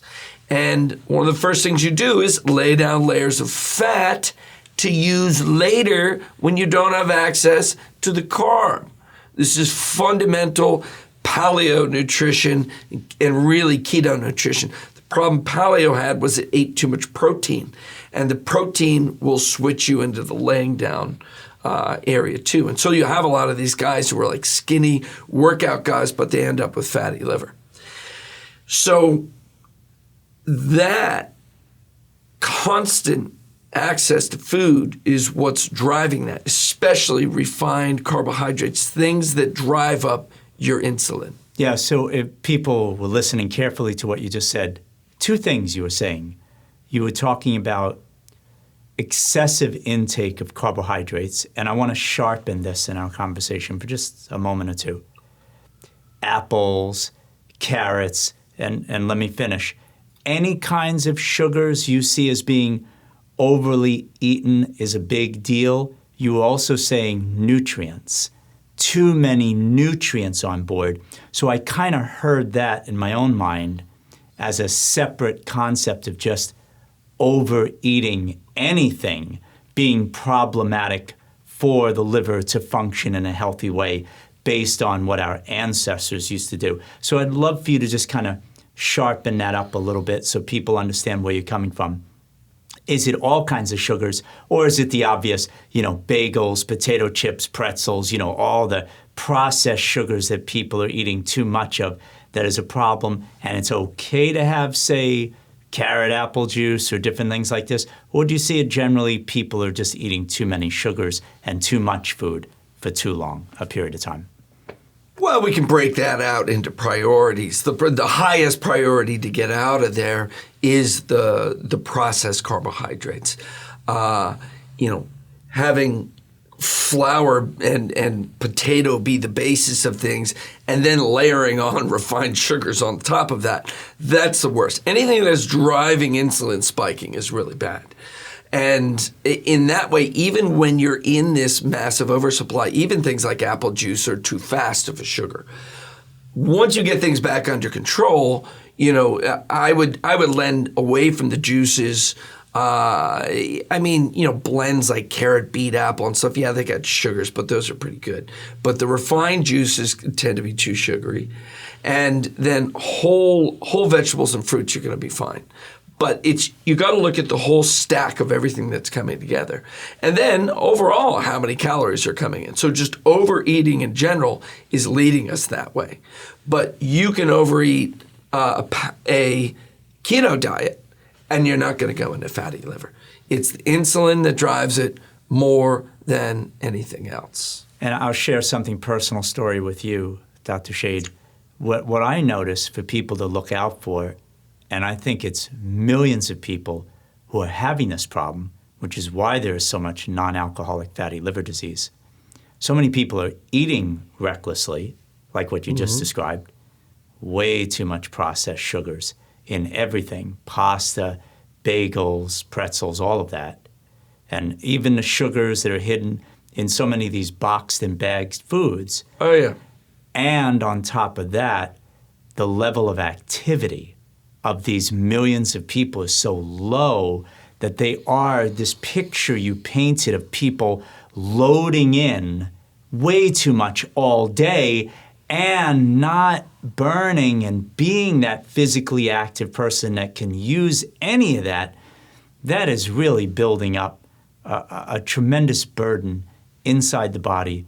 There's a lot of stress chemically for our body to constantly try to regulate, which I'm sure you're very sensitive to. Yeah, and so as we focus down into this AMPK switch that goes into cleaning and burning stuff out, we'll see that there's a couple main drivers that do it, and exercise is a really big one. And so exercise hits the cleanup switch. It's not just the mass balance of calories in, calories used in this reductionist sense that extra calories become fat. No, it's when you burn real quickly, you'll hit the switch, and we'll talk more about how you hit that. But there are tons of natural products that hit that switch. And there's things that we know of that are good for blood sugar control, like berberine, resveratrol, lipoic acid, green tea. These are all fantastic for hitting that switch. But I can take a list of plant chemicals, like from the ceiling to the floor, and you're going to look at representatives in every type of plant that hit this. And so having this vast nutrient oversupply of, calling your plant-based diet wheat-backed is the core problem here. You're not getting the phytonutrients. Now, in the paper, when they said nutrient oversupply, they weren't thinking about nutrients. They were calling nutrients carbs, fat, and protein. This is reductionist dietary stuff. Yeah, no, this is a big deal. What you're saying, most people are not overdoing the nutrients that we really need as buffers, as assisters, these things that our body needs to be okay. we're very deficient in those kind of things that you're describing right now. Because they hit all of these biochemical triggers that activate our cleanup chemistry. They could be NRF2 upregulators, AMPK upregulators, and having, like, if we just talk about apple, a refined apple juice has almost none of those. But the whole apple has tons of it. A lot of them are very insoluble, and a lot of them activate in the GI tract. And you look at something like curcumin or green tea, they don't absorb into the blood very well. They're very potent what gets in there, but a lot of them act on receptor sites even in the GI tract. And one of the things you'll see that they do is they seal up leaky gut. AMPK activation, I call it the tightening. It fixes tight junctions, it stops inflammatory reactions in the immune system, and it just tightens the whole ship up. So that's what a lot of these insoluble plant chemicals are doing at a GI level, and the soluble ones that get into the system do it throughout the full body. And the biggest action, the biggest controlling mechanism in the whole body for this metabolic switch between fed and fasted is in the liver. In fact, there's something called liver kinase B1 that is a direct activator of this AMPK mechanism that turns on lipolysis, cutting and burning of the fat. It turns off fatty acid synthesis. It turns on autophagy, which is going and digesting old cells, digesting old mitochondria, digesting buildup of fat. It turns on movement of glycogen and using it. It turns up glucose transporters. It makes you burn everything, and it makes your energy high and rolling. And it's that switch over that's coming from all these phytonutrients, some more potent than others. And like I said, a lot of these are insoluble. So that's why we need the whole vegetable. We need blends of lots of different things to do that. And in the nutraceutical world, where we're concentrating these, we need to concentrate the right ones, and we need the right delivery system to get them absorbed into the body to hit all these triggers. And that's how, when we do this right in these nano deliveries of nutraceuticals, these guys working with these are telling me they're getting fatty liver resolution in 1 to 2 months. Wow. See, everything goes back to what we said at the beginning. Knowing what to do. You got me so excited about doing this program all over again, appreciating how important it is to get the liver right. And so many people, Dr. Shade, we just said it at the beginning of this interview, they have no idea what their life would be like if they got their liver actually working the way it should be, and how that would express itself throughout the whole body. What you just described between the signals or what's happening in the liver and what that will do in terms of influencing how you will metabolize things, how your intestines will work. There's a tremendous amount of messaging going on, and if that liver is sick, overworked, exhausted, it's like, why wouldn't the rest of your body just feel like, I've had enough? Oh, it's amazing. There's a great paper that came out of the Nestle Cancer Center in Switzerland because of all the polyphenols in chocolate. They started putting research into this, and they were looking in mice at the communication between the liver and the small intestine. And they would like clamp off bile flow and open it back up. And there was this signaling going back and forth on how they're going to handle all the detoxification processes. It was brilliant how they're going back and forth on all this.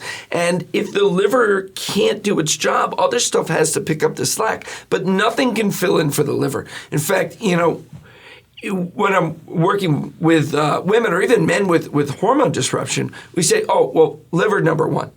And half the time, you fix their liver, all the hormones start coming back together. Because hormones are all coming from cholesterol. It's all the way you're taking fat and steroid backbones and moving them all around the body. And all those steroid backbones work into this liver functioning too. It's like a two-way street. And you clear that up, and everything starts coming together. And I mean, what are people looking at right now? SIBO, small intestinal bacterial overgrowth. There's all this GI stuff and leaky gut, all right? So SIBO is when you got bacteria growing in your upper GI. And why are they growing in your upper GI? Just because you got an infection? No. Bile is an antimicrobial, and it's a detergent. It cleans the upper GI.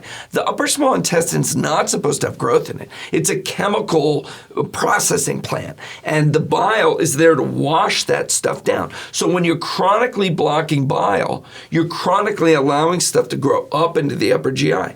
And leaky gut, it's these same activating triggers that are helping bile flow, that are helping burn up accumulations of fat, that are also doing what I said before, tightening up the leaky gut and tightening up leaky liver. Who's ever heard of leaky liver? I got whole papers on leaky liver, all tied to this AMPK activation and this long-term carb oversupply. So wow, Dr. Shade, we're talking about how to get out of the way, in a sense, to get the liver to do what it should be doing. Talk about this thing you've already brought up about fasting. Why is it so good for the liver? Give me your best on that. Yeah, absolutely. So we go back to this fed fasted, all right? You're fed, which really means something's driving your insulin up, and that stimulates you to store fat and build things up, and that fat becomes very pro-inflammatory. So we need to go into digesting all that. And so there's this trigger called AMPK, the AMP kinase. So AMP is adenosine monophosphate. And if you remember simple cell biology, your cellular energy is ATP. It's adenosine triphosphate. So it's got these 3 high phosphate bonds. And so it's donating energy into reactions, and it goes from ATP to ADP, and then it can donate one more time, it goes to AMP. AMP then has no more energy and needs to be regenerated, and it needs to digest some carbon substrates like a fat or a sugar or glycogen to get that back up there. And so when AMP builds up, it triggers AMP kinase to activate a certain group of chemistry and turn off another group. It turns off all the storage of fat. It turns off the synthesis of protein, including collagen, because when liver gets out of control, it starts growing collagen protein in it. And we'll talk about those phases of fatty liver into fibrosis. But it turns off synthesis of protein, synthesis of fat, all that storage and buildup mechanism. And it turns on it hits a trigger called PPAR alpha and PGC1A. So PPAR alpha brings ATP, it's an adipose triglyceride lipase, ATGL. And PPAR alpha and that lipase start dissolving the fat and turning it into energy to use to regenerate ATP. At the same time, it mobilizes any glycogen that's stored and increases glucose transporters to use any glucose that's around. Dr. Shade, let me jump in for a second so we don't lose anybody. So this process you're describing is not necessarily happening often if we keep feeding ourselves. To put this in the most simplest terms, I'm not getting that you're telling people that the way to get this process, which sounds desirable to occur in the body, is by having another meal, correct? That's exactly it. So this process is blocked by insulin, so your carb is always going to block that. It's semi-blocked by a lot of amino acids, so just going and being like super high protein there will block it too. Plus, super high protein converts into sugar, keeps the insulin high. And so you have to pull the carb and the protein back, and then this process happens. And that could be intermittent fasting or longer periods of fasting or using fat as your fuel source. That's where the keto diet works. But when all this flips over, you burn all the fat and you very quickly go after the fat stores in the liver. You tighten up the cells. There's a tightening going on. And you also increase mitochondrial density. Wow. Because you're calling for clean burning. And in the process, anything that looks like decayed, you're going to digest that too. And so it's a recycling time too. And at a cellular, inside the cell, you're going to pick out mitochondria, your energy machines that are damaged, and you're going to liquefy those and turn them into raw materials and rebuild new ones. Wow, everything you're describing as we're going along with this, sorry to interrupt again, but it's amazing, blowing my mind. Such a dumbed down way of looking at things that, hey, I fasted a little bit and I feel so much better. I'm not eating so many calories. This is terrific. And people stop and they don't get any of this. It's certainly not being put out in the mainstream news. No, it's not at all. And so all these triggers are getting hit. And this one called mTOR, the mammalian target of rapamycin, with insulin and protein that goes forward, that's the trigger for laying down mass. And then under this fasted scenario, it gets blocked, and that stimulates the autophagy, which is the burning up of the old bad mitochondria or the old bad cells or the old bad accumulations of fat. So all this stuff goes together. You go inward, you digest the bad, you tighten up the ship, and with that comes the tightening of the tight junctions. And you switch into burning ketones. And this is the essential part. And this is what some people don't always get about the keto diet and why periods of keto are so important. And if you just fast, you go into ketosis. And so when you go into that fat burning, there's a super clarity in all this chemistry, but you also have this great mental clarity. The brain cells can only use two different things, glucose and ketones. The only two energy sources they can use.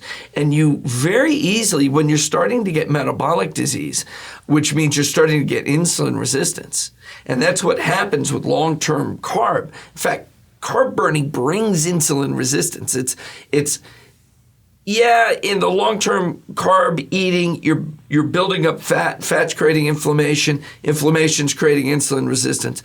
But insulin resistance just kind of comes along with carb burning because it's telling your body you got excess and you can store it.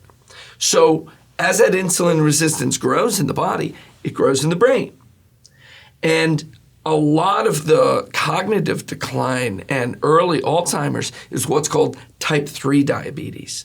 And there's a lot of work now. A friend of mine, Elena, runs Keto Swiss, and there's a lot of work on exogenous ketones for use in cognitive decline, early Alzheimer's. And you'll see that, you're on all that carb and you're feeling kind of dumb, and then you fast and your body starts generating ketones for energy, and it starts just naturally bringing down insulin resistance. It brings up insulin sensitivity. It turns up glucose transporters. All of a sudden, the brain is burning clean again, and it's like having a nootropic.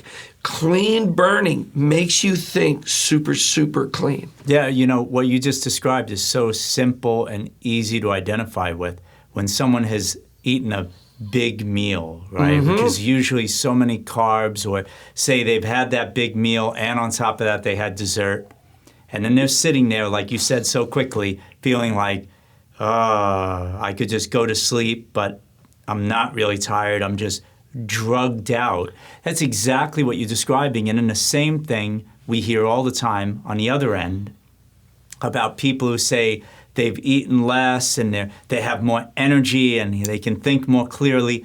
Everything you're saying is about just switching into a better way of being. It is, and that's why you hear, the raw vegans do well. Now, long term, then they start to crash, and we'll talk about then being able to go back and forth between this clean burn and the accumulation, because you look at like we talked before about just total overeating. You look at Walter Longo's work. Walter Longo was looking at longevity and diet, and he didn't really espouse a certain ratio of things as much as just eating less. And he found that these people up in the mountains of Italy and different areas who just didn't eat as much lived really long. Now, I wasn't going to say that they're like super vital. And they also found out that after a certain age, you got to start feeding them more. They don't live very long. So you have, now I'm more of this biohacker type. I'm going to optimize both sides. So you got two sides. You got, I'm going to feed it all in, rebuild everything. and lay down mass and resources. And then I'm going to kind of starve it out and clean it up and feel strong. And so those are the back and forths. So that AMPK activation, we can get there through fasting, and then AMP builds up, hits the kinase, and starts getting you to burn more. But now, AMP only turns that up about tenfold, which seems like a lot, but you can also hit it from another side. It's this phosphorylation of this threonine 172 residue that gets it another 100-fold upregulation. So now you're up 1,000-fold. And it's the plant chemicals that come in and do that.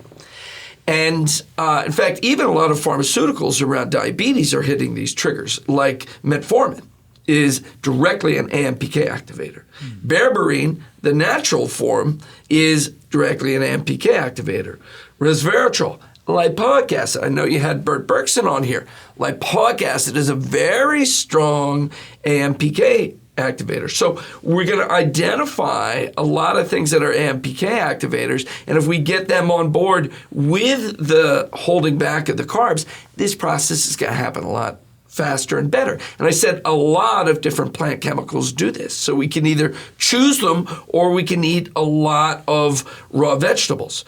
Now, that's got us in the clean phase. So now if we start thinking about how we do this and okay, how am I going to do this? I'm going to either fast totally, or I'm going to fast from carbs and real low protein with a lot of vegetables, and then I'm going to choose how much fat to use to drive my energy during the day. So when I'm trying to clear up, and I came back from, like when I'm at a conference, I eat a lot. It's just part of grounding me when I travel and I'm going out with people and stuff, and I'll come back from that, and I'll go through the day, I'll use my AMPK activator product, Keto Before 6, and I won't eat anything.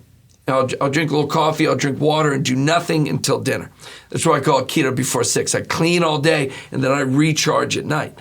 Now, if it's maybe midweek and I need more energy to drive through the day, I'll burn fat. I'll put butter in my coffee, I'll eat ghee, I'll eat avocados during the day, and at night I'll broadly eat. And so we can decide how much exogenous fat calorie is going to come in, how we're going to get our AMPK activators. Is it going to be a nutraceutical? Is it going to be a plant-based thing? And then we got to be more careful about how much carb we get in. But once we see I got a cleanup phase, and then I got a regeneration phase, and we can go back and forth between those. I remember Mercola was the guy who got me onto this originally, and he came up to me at PaleoFX, and he squeezes my fat, the audacity of this guy. He's like, Chris, this visceral fat's going to kill you. And I'm like, busted, okay. And so, I lay down before Mercola and I let him school me, and, I'm on the phone with him for the next couple of days. And he's like, here's what you got to do. You got to do this intermittent fasting and, have a 16, 18 hours a day where you're not eating any food. And then after 30 days of that, you do a 4-day water fast, and then you're fat adapted. And then you can make ketones. And so I got about 4 days into that. And you know me, I'm like, no, I'm going to figure this out way faster. Yeah, no, but Dr. Shade, this is great where you're coming from. And the older I get, at 54 now, I realize that it's not about, you got to change the way you eat. You got to become vegan, or you got to do keto, or you got to be a paleo guy for the rest of your life. No. What you're describing is for people to appreciate, where have you come from? Of course, somebody eating fast food, lots of processed food, they don't eat for a couple of days, they'll feel great. Yeah. If they don't eat processed food and they do vegetable fruit juices for 2 days, they'll feel great. Yeah. But the idea is, where has this person come from? How long are they doing something? And then what's the effect? Like you say, some of these people, look, I was eating vegan for a long time. I know the raw people and this and that. They can go way too long that way. And it's like, you know what? You need to eat some cooked food or something warm. You've been eating like raw kale. Again, it's not to make fun of anybody, but it's to really appreciate, what have you been firing off in your body for so long that maybe you're just like strung out, and you need to make a change to really get to your optimal health. And the point of that was that Mercola went into this strong mTOR blocking to go into autophagy, and he did it too much, too long. And so he's calling me, he's telling me about all this stuff, and then I see him 6 months later, we interview, and he was gray, and he was like, and I was like, Joe, you're cachectic. And he's like, no, I'm not. And then I see him 3 months later. He's like, yeah, I was. And he just went too far. I mean, because that's how Joe does stuff. And now he has intermittent keto. You know, or cyclical keto. You do a couple days cleanup, then a couple days of rebuild. And the guys are focusing on about 3-4 days of cleanup, and 3 to 4 days of rebuild. And I was able to focus it all into one day by using nutraceuticals that put you into ketosis in an hour and a half. Dr. Shade, this is awesome. We're definitely going to get into the steps for detoxifying the liver right now, but it's just so important that people get what you were just saying about how you've got to be careful about what you've been doing. And the bottom line is really simple. How do you feel? Is your brain sharp? Are you sleeping well? Do you have good emotional, mental outlook on life? And then, of course, do you look okay? You know, like you just described. Some people a lot of people don't really see the way things are really going. And it's good to have a good friend around to say, hello, maybe you need to make a change. My wife's always there for me. But anyway, let's talk about the best way to detoxify the liver. Walk us through this a little bit, because you're really great at painting the big picture. Yeah, absolutely. And so, as you just said, we got different modes of diet that are different interventions. How are we going to blend those, keep our balance long term?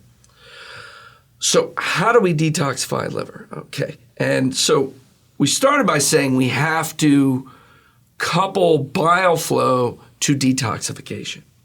And this is where people ran into problems. Like, they take one thing alone, like lipoic acid, turns up all of this cellular detox and throws all these toxins out into the blood.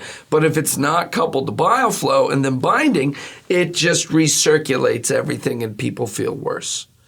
All right, so start from bile flow and binding as the anchor in it, and then we move out and activate the cell levels of detox. So let's talk about bile flow first.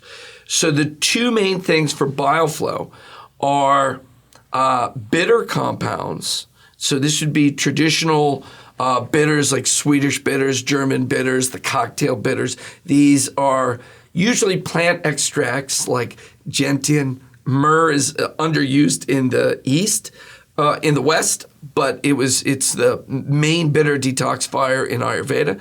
So myrrh, berberine, gentian, dandelion, all of those will help, cassia, all those will help move bile by hitting bitter receptors and triggers not just in the mouth, but all the way in the liver. Then you have phosphatidylcholine. So PC that we isolate from lecithins is the main part of your cell membranes, and it's an integral component of bile where it keeps the bile fluid and it helps protect the bile ducts from the detergent aspect of the bile. And the PC is being donated from the cell membrane to the hepatocyte all the time. And if you don't have enough PC, either from getting raw PC in or synthesizing from choline, it's like when people are worried about choline and TMAO, I'm like, don't even go down that road. You know, choline is so important. But it's always being donated into the bile flow, and if you don't have enough of it, you will stop the bile flow because you can't just give away all your cell membranes to keep the bile flow. So we use our pure PC and our bitter X, or our bitters number 9, but there's a lot of sources for phosphatidylcholine and bitters. So you're getting that to move bile flow. And then you need binders. So if you get your bile flow moving anywhere from 30 minutes to an hour, hour and a half afterward, you need to come in to the GI with something to mop up all those toxins. And these would be binders like charcoal, clays and zeolites, chitosan. We have IMD, our metal binder. Chlorella is a broad spectrum binder. And even all the fibers are binders to a degree. And I advocate sort of a cocktail of that. We have something called Ultra Binder that puts all those together. But you have different toxins gravitate to different binders and have specificity for those. Can I jump in for a second? Is the presence of these binders, the way you said that, important after, say, what you're describing about pushing? Or should the presence of those binders be there sort of in the background in a, I guess, for lack of a better way of putting it, in a sufficient way before you push? The way I heard it, you were saying afterwards. I push first because it's not like you take it and it's not like I'm pressing a trigger and the bile comes out right after that. It takes a little while to process through and get everything moving. So now we use these nano deliveries in our liver sauce, our binders, and PC. And so about 30 minutes after you take the liver sauce, you can feel it. And you take the binder and it quenches that feeling right away. That's the way we do it because it's always going to be rolling through that tube. And so if you take it too early, it will have gone past the small intestine before the bile starts coming out. So we worked out that timing. But, you could do it a little before, a little later if you really want to blanket it. And food-wise, to relate to everything you've been saying, it sounds like the greatest thing, which a lot of people are not eating, are the bitter greens, the dandelion, the mustard greens, these different bitter greens, which I don't like the taste of it. But you know what? Get them into your diet every day, one way or another. Arugula, just really trying to get those greens in. And choline with the cage-free, pasture-raised, high-quality eggs, egg yolk, not the egg whites, because that's the healthy way for bodybuilders, to build these beautiful bodies. And they're throwing away the yolk. It just sounds like having the egg yolk, having the bitter greens, really good stuff for the liver.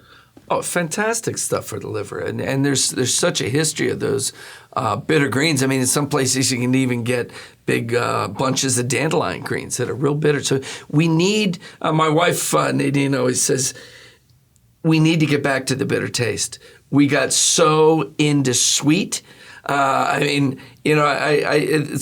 went somewhere here and they put sugar on the French fries. I was like, what are you people doing? We got so into sweet, we need to get back to bitter. But then with the mustard greens, then those strong sulfurs are also NRF2 upregulators. So it's hitting it's hitting bile flow and activation of the phase 2 activity at the same time. So all that stuff is just super, super good for the liver. And so we need to activate that bile flow and then catch stuff in the liver. So once we've done that, we've got the basis of the whole thing. Now I want to go in, I want to get some stronger AMPK activators and NRF2 activators. So NRF2, let's just hit that one first. This is what we've been talking about since I first met you. NRF2 is a trigger inside the cell that gets moved into the nucleus, translocated into the nucleus to activate all the genes for chemoprotection. That's detoxification. So it's going to turn up some phase 1, some phase 2, synthesis of glutathione. So NRF2 upregulation is really big for getting cells to push toxins out. And so NRF2 upregulators would be, the strongest ones would be like lipoic acid, especially R-lipoic acid. A lot of the sulfur compounds like you'd find in broccoli seed extract like sulforaphane, isothiocyanates like you have in wasabi and the mustard greens, like you have in hot mustard. All those are strong upregulators in the sulfur family. And polyphenols like green tea extract. We use a lot of haritaki, which is a Ayurvedic polyphenol, but pine bark extract, grapeseed extract, red wine extract, all those are polyphenols. All these are NRF2 upregulators. And then you have AMPK activators. And the AMPK activators are going to work at a couple of different levels. On the liver level, they're going to tighten up liver tight junctions, and they're going to support the bile flow and what they call canalicular trafficking. So it's going to support the transporters that are moving across that membrane, and it's going to mobilize, it's going to burn fat storages, which are going to mobilize fat-soluble toxins. And at the same time, the AMPK activators that we like to use are immune stabilizers. Because, a lot of people, when you detox them, it winds up their hypersensitivities. And they may be reacting to the botanicals you bring in, for the detox, but they're usually reacting to the toxins that you're moving. Wait, so that's huge, right? So of those sensitive people who are mobilizing toxins and inflammation is occurring, if you're deficient in some of these substances that you're talking about now in much more detail, now you're getting that reaction and you want to do the best you can to make sure you have, again, all these things on board to keep things calm through the process. Yeah, you need immunopacifity or immunotolerance. Yeah. And so a lot of, like, you're going to hear a lot about mast cell activation. People are talking about that a lot, and the mast cell activation disorders and things that go with Ehlers-Danlos syndrome. And this is a winding up of inflammation from the immune system reacting to different chemicals. Sometimes they're food-based, sometimes they're toxin-based. And know this, inflammation blocks detoxification. So when you wind up the inflammation, you just stopped any detox you just started. So we need to stabilize that. So when we build these formulas, we want multifunctional ingredients. So quercetin and luteolin are mast cell stabilizers, yet they're also AMPK activators, so they're turning up this fat burning and stabilizing liver cells, and they're NRF2 upregulators. They're getting all those for us. Diindolylmethane is lowering hyperreactivity at a cytokine level. Th2 and Th17 cells create these hyperinflammatory reactions, and DIM turns them down and turns up T-regulatory immune cells, which are immunopassives. And at the same time, rescues blocked NRF2 and is an NRF2 upregulator and is an AMPK activator. So we're choosing compounds to go in these formulas that will create immune stabilization, liver stabilization, fat mobilization, and upregulation of all these phases of detox. At the same time, bringing in the support for the bile flow and then having the binder behind it.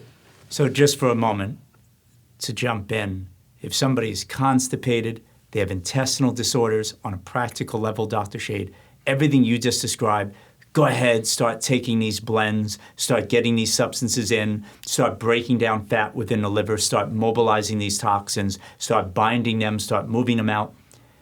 Are there any warning signs here for people who might, at the present time, be constipated? They know they have gut issues. How do you address Constipation is a brake on the whole thing, right? You need that. If I'm pushing, I can't just go into the cesspool and build it up.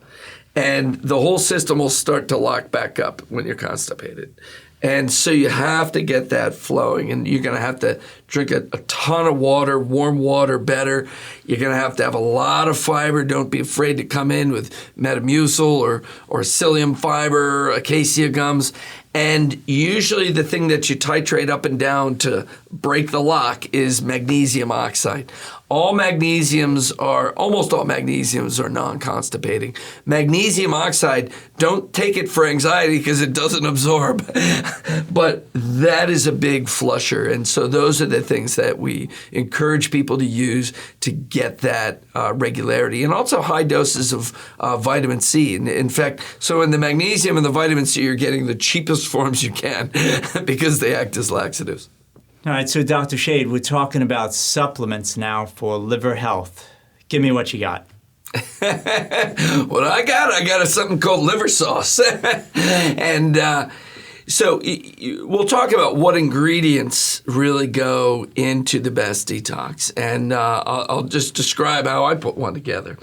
So we have this push-catch liver detox, and the liver sauce part of it has a couple programs in it, I'd like to say. It's got the BioFlow program, which is traditional bitters in it, and that's gentian, myrrh, dandelion, solidago, and phosphatidylcholine. So you got bitters and PC moving bile. Then you have the immune stabilization in the quercetin, luteolin, and DIM. diethylmethane.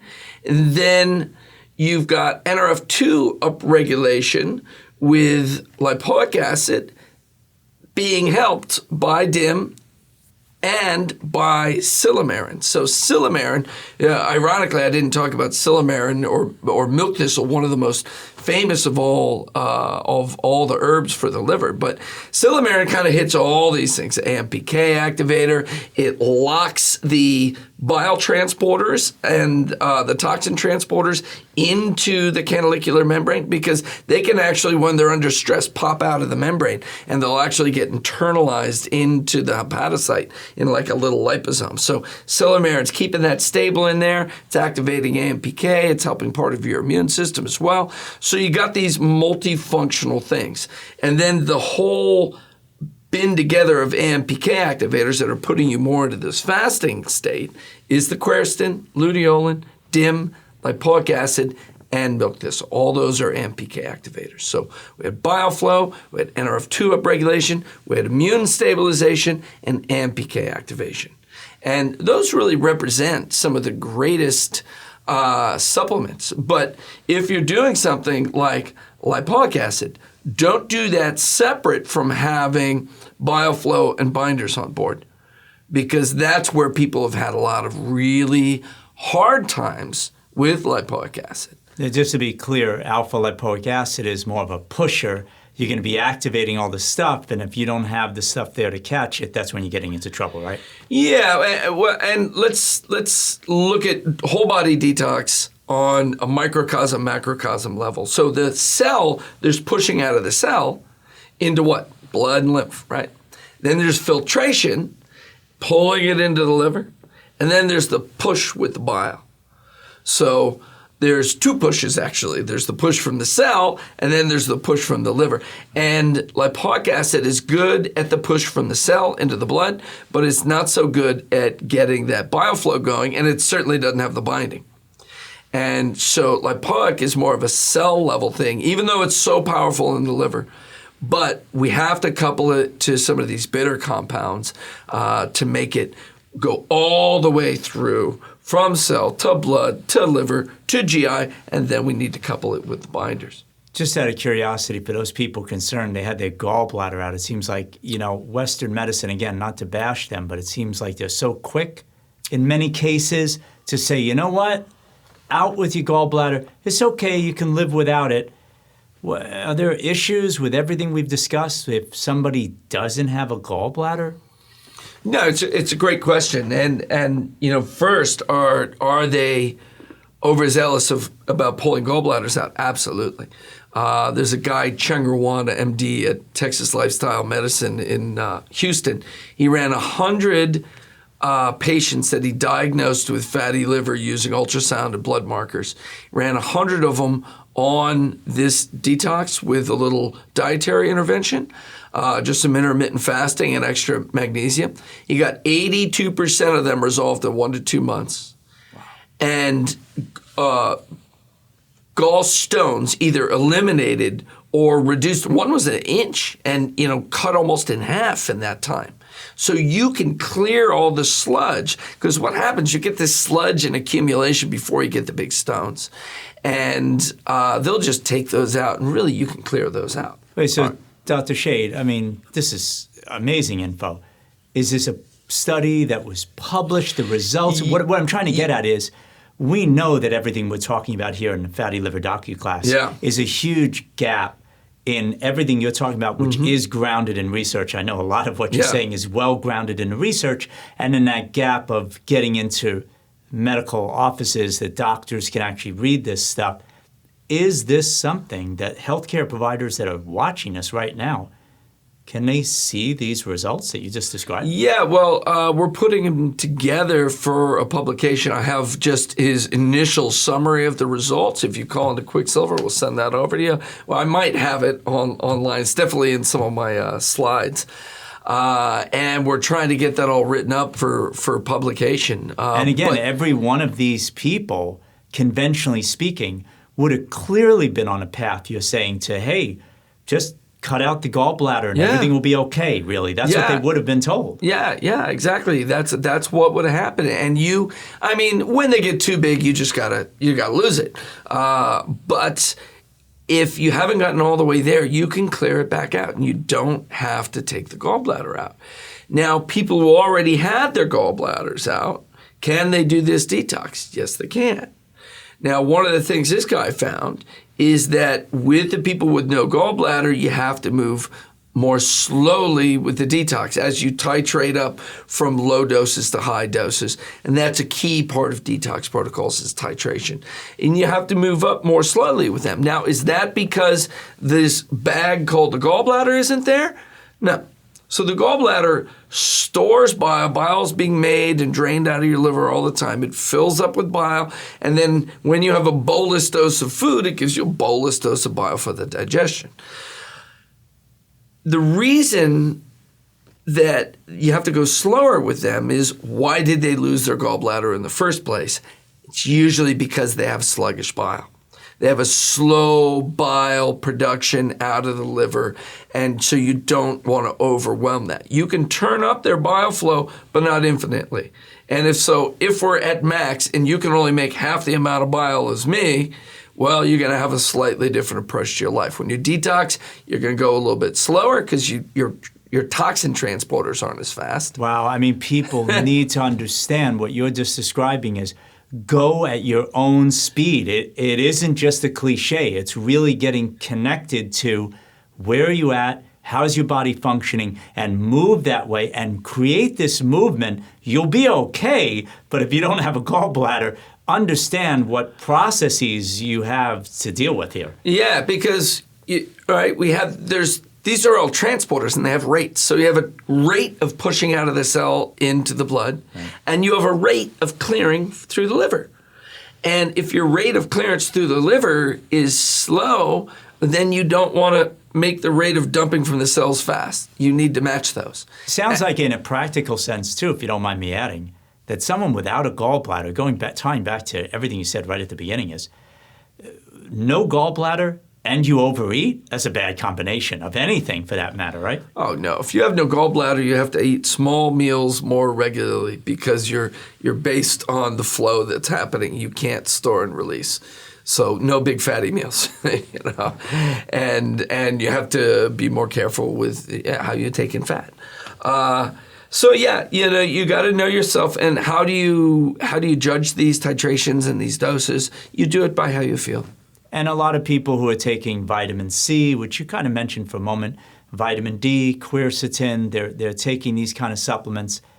It's all good to take a little extra of these things to have them on board, no? Oh, yeah. Especially C. C is a good buffer against all these free radical effects and stuff.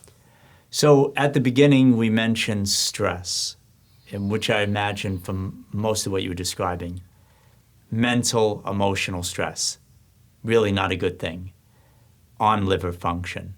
Talk about that a little bit more and how we help people manage through this. Yeah, so stress just blocks that whole process because you're not going to be, if it's all about fight or flight, you're running away from a lion. It means you're not going to be stopping to eat along the way, and you're not going to bother detoxifying anything along the way. And so the gate out of the liver into the GI just gets locked, and it just turns off. And as long as you're stressed like that, that gate's turned off, this chemistry is downregulated, and if you try to wind it up without opening the gate, you just mix all the toxins all around. And interestingly, this ties into the brain, neurotransmitters, and hormones. And one of the ways to block the gallbladder flow is to be estrogen dominant. In fact, when women are pregnant, there's cholestasis of pregnancy that's associated with estrogen peaks relative to progesterone. So it's not just high estrogen, but high estrogen relative to progesterone. So that blocks the bile flow, but what does it do in the brain? So estrogen in the brain stimulates glutamate activity. So in the brain, you have glutamate and GABA as Glutamate being your stimulatory, main excitatory neurotransmitter, and GABA is your main inhibitory neurotransmitter. Estrogen creates glutamate overactivity, which creates anxiety and irritability. That's why in different parts of cycling, women will get more irritable. I've never noticed that in my wife ever, that she's been irritable or agitated over anything. She's just super calm all the time. That was a smart thing to say. Thank you. And the opposite of that is the GABA, but the opposite hormone is progesterone. Progesterone, if you taste it, is super bitter. Progesterone creates GABA activity and calms you down, and progesterone opens up the liver. So opening up the liver, yeah, we can have our bitter compounds trying to do it, but we also have to be in this non-stress state. And I encourage, mindfulness, breathing exercises, yoga, Tai Chi, all of those things.